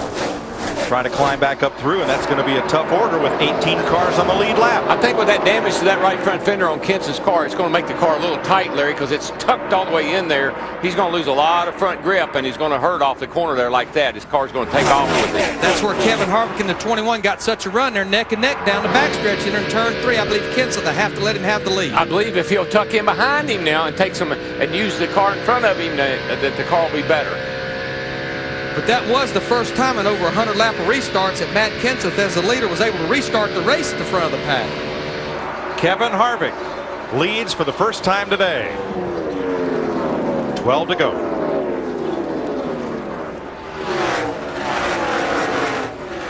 Steve Burns. With Brian Patty, crew chief for Joe Nemechek. Brian, you went from 18th to the lead, got penalized on pit road. That caution could have been a big break for you, an up and down day. I'm mentally exhausted. I don't. We all are. Yeah, I know it's been crazy, but you got to be on top of your game as far as knowing the penalties and how the NASCAR works. The guys chose that were on tail and lead lap to stay on the right side. I was behind the leader a lap down, so I chose to go the inside to the front, which helped out. We got our lap back. But 71 Chevrolet has been, probably the fastest car here. We're probably not going to win, but it's been a good showing. We'll take this car back to Texas and get them there. Let's go to Jeannie. Well, Lady Luck with the 32 car of David Strebe this weekend as well. Boy, the only time he has ever driven this track outside of just this weekend was on a computer, guys. He actually came to Las Vegas last year and he watched Jamie McMurray went from 33rd in a lap down to 4th. Whatever he learned from Jamie, it's working good for him now. So far, so good, Jeannie. Dave Blaney checked at the infield care center and released. He is okay after that 3-car crash that brought out the most recent caution. 3 wide. Billy Parker in the middle. Truex tried the bottom, no room. Biffle and Compton both move up. That is about 13th place. All these cars are on the lead lap except for the car of Billy Parker, the 66. There you see Joe Nemechek in the 87 car. He's had a good car all day long. We talked to Brian Patty, though. All the penalties has really put him back in the field, but he's just lucky to be on the lead lap. Smoke there from the tail of David Green. See if that's anything. As we get down to 10 laps to go. 4th place. Casey Kane back in it. Battling the dodge of David Stremme, the 32. And both of them trying to get to the front. Yeah, and right behind him is little brother Michael. He's coming up through there too. He got him some good skins on this time. He's making some runs toward the front. He's up to 6th place. Right now with 9 laps to go. All clear. Has pulled out to a 2.5 lead. He's just driving away. There he is right there coming at us down the backstretch. Yeah, I think Kenseth, of course, has just got his hands full right now. I don't car is beat up, guys. I don't see how he's hanging on to it, really. I don't know if Kasey Kahne has enough time, but he might have something for Harvick. First, though, he's got to get past Matt Kenseth. Yeah, he might have something for Harvick, but Harvick would have to slow a little. Here comes Kahne. 2nd place. I just believe that right front fender damage is just killing that 9 car, Matt Kenseth. Yeah. Just as you say, right there, he can't get off the corner. Kasey Kahne pulls him 5 car lengths. Slide the nose right there because he got no downforce. Got the tires turned, got no grip on that front end now. Dick Berggren. And Kenseth has another problem. He just came on the radio and remarked that the car is terrible on new tires, and that's what he's got. And I think it's not so much the new tires, Dick, as it is that right front fender. Kenseth gives it 3rd there. That's David Stremme in the Trim Spa Dodge. You know, as I watch Kevin Harvick drive away from the field here with 7 laps to go, this has got to make him and Richard Childress feel good. This is not the same ride as he was in last year. Remember, Richard Childress basically swapped his drivers. He didn't swap the crews. He now has Rick Vires, the cars that Ron Hornaday drove last year. I mean, everybody just swapped their entire organization, just kept the drivers the same. 1.47 seconds last time by. Let's see if Kahne knocked anything out of Harvick's lead. He's closing. He did. It's down to 1.1 with 6 to go. And this joint right here is classic for side-by-side finishes. Deja vu all over again. 2 weeks ago got no pressure behind. Focus on the 21. Focus, baby. Focus. You closing? Come on. Dig. Kahne spotter. It went from 1.4 to 1.1. We'll check it again here with 5 laps to go. But Kasey Kahne is reeling in Kevin Harvick from 1.1 seconds down to 0.9 seconds. Oh, he's definitely coming. This is going to be a real tight. It's going to be close at the line here. Might see another finish like we saw last week, Mike. If he gets 2/10 every lap, Darrell, they're side by side at the checker. He's so good off the corner right now, especially off turn 2. He gained another 3 or 4 car lengths down the backstretch. Had a pole. He got a pole this week. Had a 2nd last week. Here he is on a good run today. He won the last Busch race at Homestead. This kid is coming. He's on fire. But that's good information his spotter is giving him. No pressure from behind. You just focus on your line running down that 21 car, Kevin Harvick. Let's see. Did he get another 2/10? Yes, sir. He did. Plus, you got to remember something. He's getting the suck now. He's got enough. He's close enough now that he's getting a little toe from that 21 car. He got a 1/4 second that time as Michael Waltrip passes Matt Kenseth for 4th place. Yeah, Mikey has really done a good job. He made some great calls down there in the pit and got him up to 4th place. In the backstretch going into turn 3. Now it's just car lengths. 5 car lengths separate the leaders. If they get, it's too bad we don't have a few more laps because I tell you, Stremmy's not that far back either. Crew chiefs can just sit and watch and wait. It's in the driver's hands now. 3 laps to go. That's what you call getting a whip out now. That 38 is popping that whip. I believe Doug Stringer, he may pull him off a crew chief position here after today. Crew chief for Kasey Kahne. I think the common denominator, Larry, is Kasey Kahne. Yeah, I he believe looks like anybody's going to look good with him behind the wheel. You see the last lap speeds. He's there now. Watch right here, though. Middle of the corner off. That's where he really makes a run on Kevin Harvick, as they're going to be coming down to 2 laps to go this time. 2 car lengths apart. Probably nobody tougher to try to take the win away from him than the cat in the lead right now, Kevin Harvick. He's not going to give it up, I can tell you that. It's been a long day with all 100,000 people here standing on their feet right now. Stremme is 3rd, Waltrip now 4th. They are 2 and 4 seconds back respectively. Hamilton 5th, 5 seconds behind. He just took 5th from Kenseth. Fido was 7th, Keller 8th, Nemechek 9th, David Green 10th. But now the margin has stabilized at about 2.5 car lengths. Well, now is when, as a rookie, now you've got to be sure that you don't overdrive your race car and lose a lot of time by doing that. If you overdrive the entrance, you won't get off the corner. Exactly. Let's see it. White flag this time. Back off early, get on it quick. Will it be the veteran or the young driver with the young crew chief? Right here, if he can get off of this corner with him and make it run down the back, I don't think he's going to quite make it. Daryl, I believe he's got so close to him now, his car is pushing behind Kevin Harvick. He can't get off the corner that good, but he's got one more shot through 3 and 4. And 1.5 car lengths to make up. He's going to go to the inside here. Harvick's got to try to close the door on him.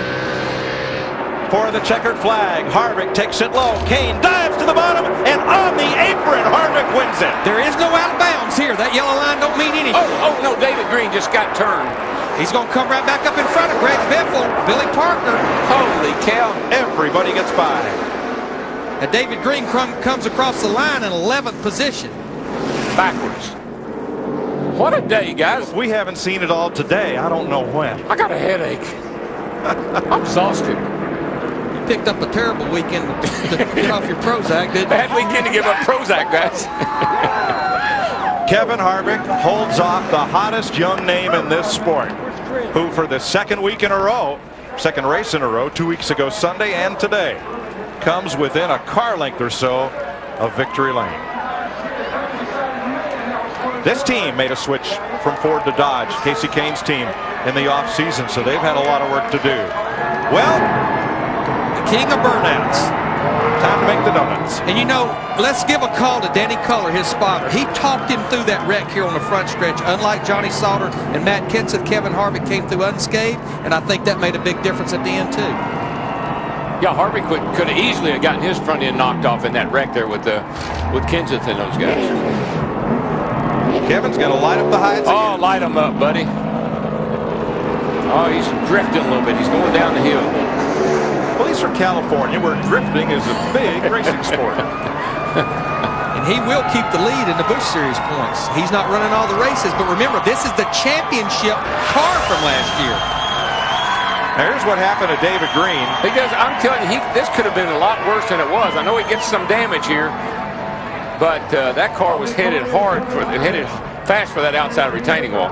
And he still crossed the line in 11th place.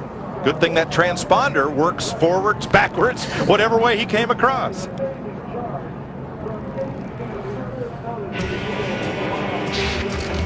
Hot Rod Harvick holds off the kid from Enumclaw. We'll go to victory lane after this.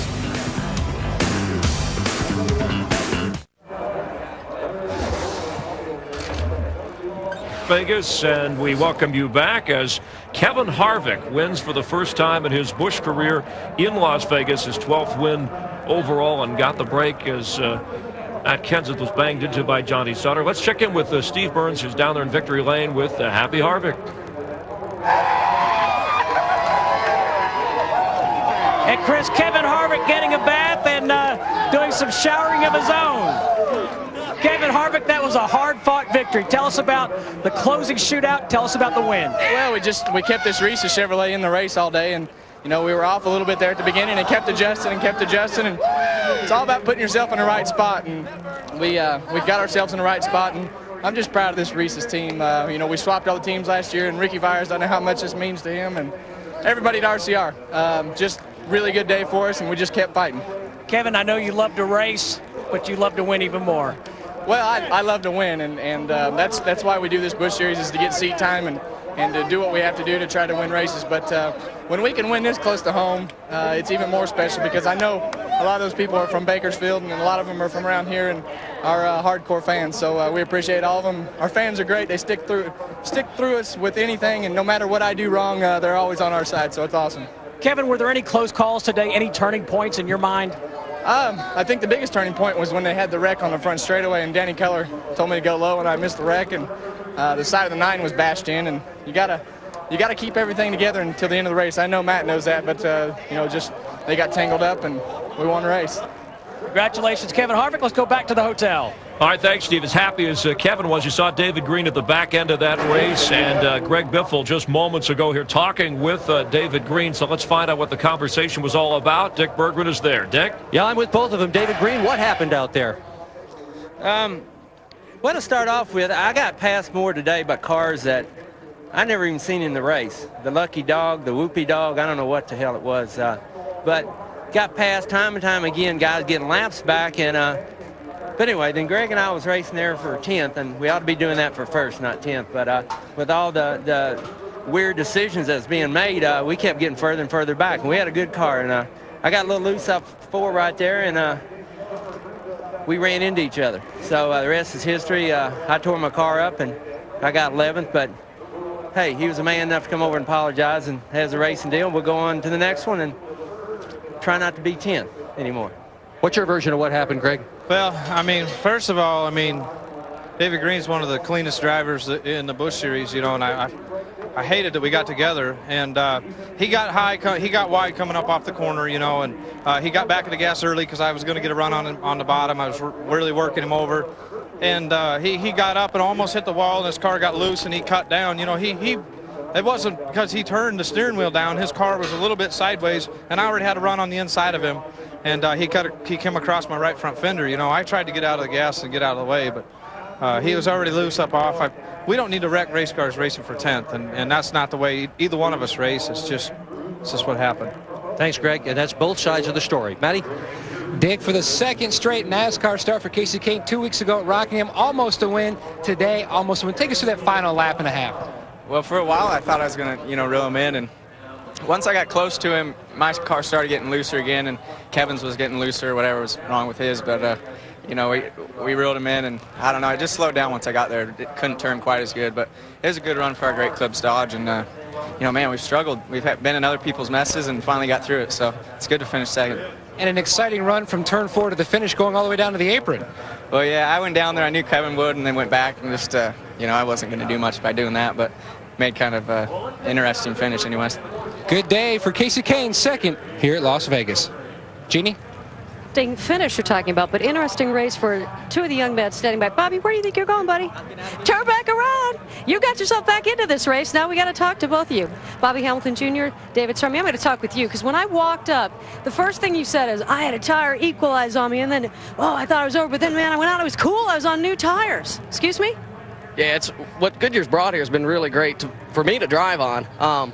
Because you got a lot of tire management and also set up in the car, and some guys, they run like crazy, and they'll come back to you, and then you'll go forward. And that's kind of the car we had. We had a long-run car, and that's what, at the end with Kasey and Kevin out front, I couldn't catch them. I mean, we needed about a 40-lap run, but it's fun. I mean, to me, to be able to move around, and I think that's why you see a lot of good racing with 3, 2 wide and everything.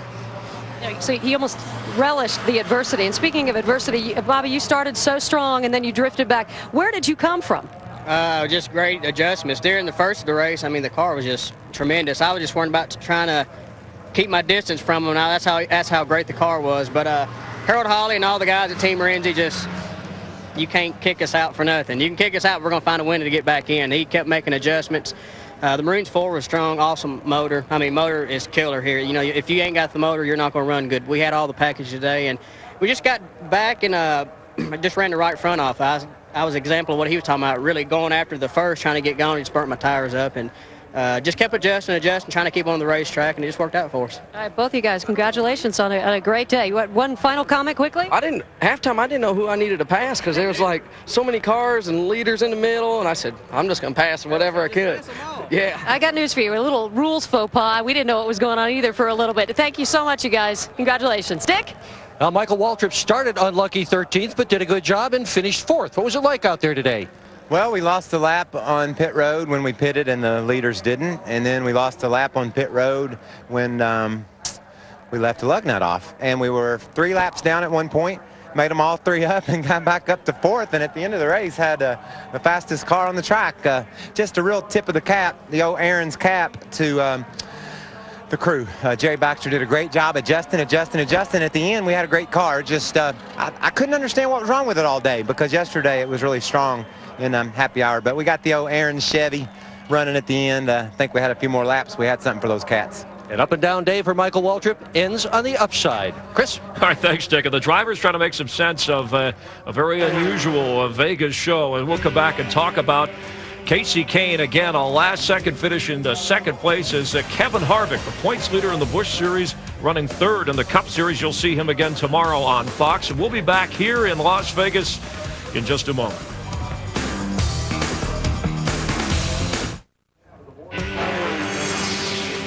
Glad to have you with us here on FX and hang around. Nextel Cup practice for tomorrow's race, which you'll see on Fox, is coming up following here in just a couple of moments. So leave it here on FX. We're going to look at the nice scenery here at the Las Vegas Motor Speedway with Jeff Hammond, Chris Myers at the Super 8 Hollywood Hotel. All right, we got a lot to cover here. First, Kevin Harvick, and he said it in the post-race interview. Hey, he hung in there, caught a break when Matt Kenseth got banged up with Johnny Sauter. Yeah, I think that was a difference right now. Matt Kenseth definitely, I thought, had the best race car, but all of a sudden right there at the end when Johnny Sauter and him got together, the door was open for Kevin Harvick, and basically he went and closed the deal. All right, so Chevy comes in first, back by 2 Dodges. And how about David Green saying and making reference to, we saw Greg Biffle explain, hey, NASCAR made a mistake. He made a mistake too, but the Green comment about lucky dog, whoopee dog, who's out there, free pass, freeze the field, hit a bunter. I'm telling you right now. The drivers don't like it.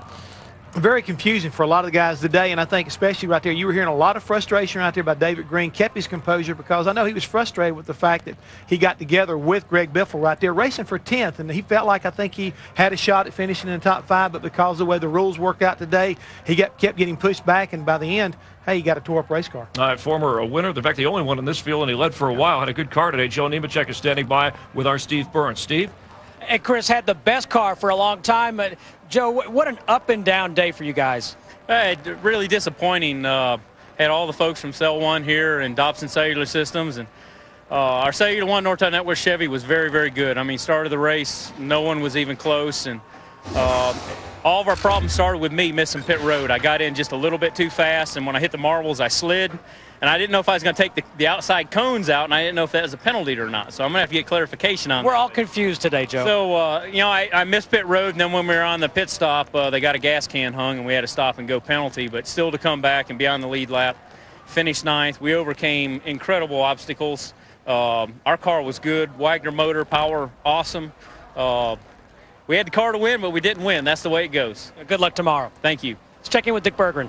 And I'm with Mike Bliss, who started on the pole, wound up finishing in 12th spot. So many people had such strange days. Was your day normal? Was your day strange? It was strange. We started out not very good. We got real loose. Then we got real tight, and then we got loose. I mean, we were all over the place. Well, to top that off, when a yellow comes out, you don't know where you are on the racetrack because somebody pitted, somebody didn't. Man, I think this year's going to be tough on scorers more than it is drivers because it took longer to figure out where you belong on the racetrack than it did and everything else. But, you know, the Rockwell Automation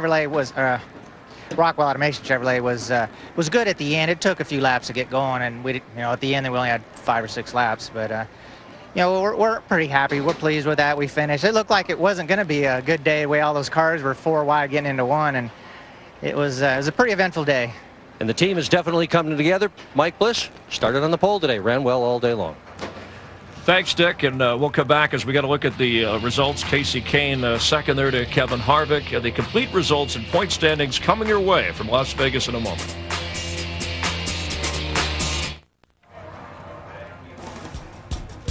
Kevin Harvick, he loves those Reese's to pieces and celebrating a win here in Las Vegas.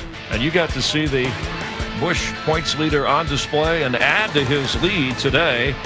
He came to Las Vegas with a 5-point advantage over Johnny Sauter, and you see how it stands at the moment as he widens that lead. Right now, the guys gained big benefits right now. It's me like David Green. You know, he's lost a few. Bobby Hamilton did move up in the points. Martin Truex Jr. running at 8th. Let's go upstairs, rejoin Larry, Darrell, and Mike, guys. And Chris, yes, it was a confusing day for the drivers who didn't have the perspective that we had or the adjacency to the NASCAR officials booth. I've seen the heads of some Major League Sports run from Fox microphones on live TV. Not Mike Helton. He comes over, explains their mistake in an unfamiliar new situation, and then on the next caution flag, when presented a similar situation, make sure it doesn't happen again. Yes, there was confusion, but I give them high marks for the way they handled it. Oh, there's no question about it. I love the, you know, Mike come over, that's cool. You got Biffle down there telling Green, hey, man, we're just racing, that's cool, you know, made a mistake. But as I saw in a movie one time, very interesting, but not very funny. Marty Johnson, laughing. But I think he hit the nail on the head. You know, this is only a 10-race process that's been in place, and they continue to find weaknesses. They'll just have to continue to adjust on it. A great day for Kevin Harvick, only led 14 laps. He got the win. A tough day for Matt Kenseth, who coulda, woulda, shoulda won it, and some of the others.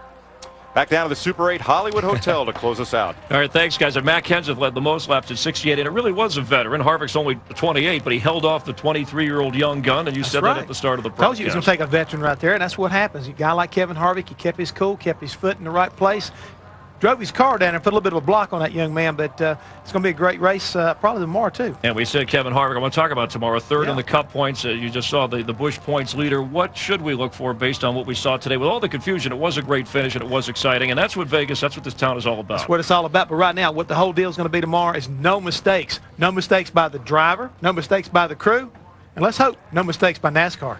All right, well, we'll all do our best. You know, we get caught up in having a good time here, and you should join us. Of course, coming up next on FX, NASCAR Nextel Cup practice.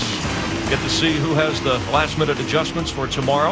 And then tomorrow, start your day with NASCAR this morning on Fox Sports Net, followed by the world's best drivers. And the race, note the time, 2:30 Eastern, 11:30 Pacific on Fox. America's watching. You should, too.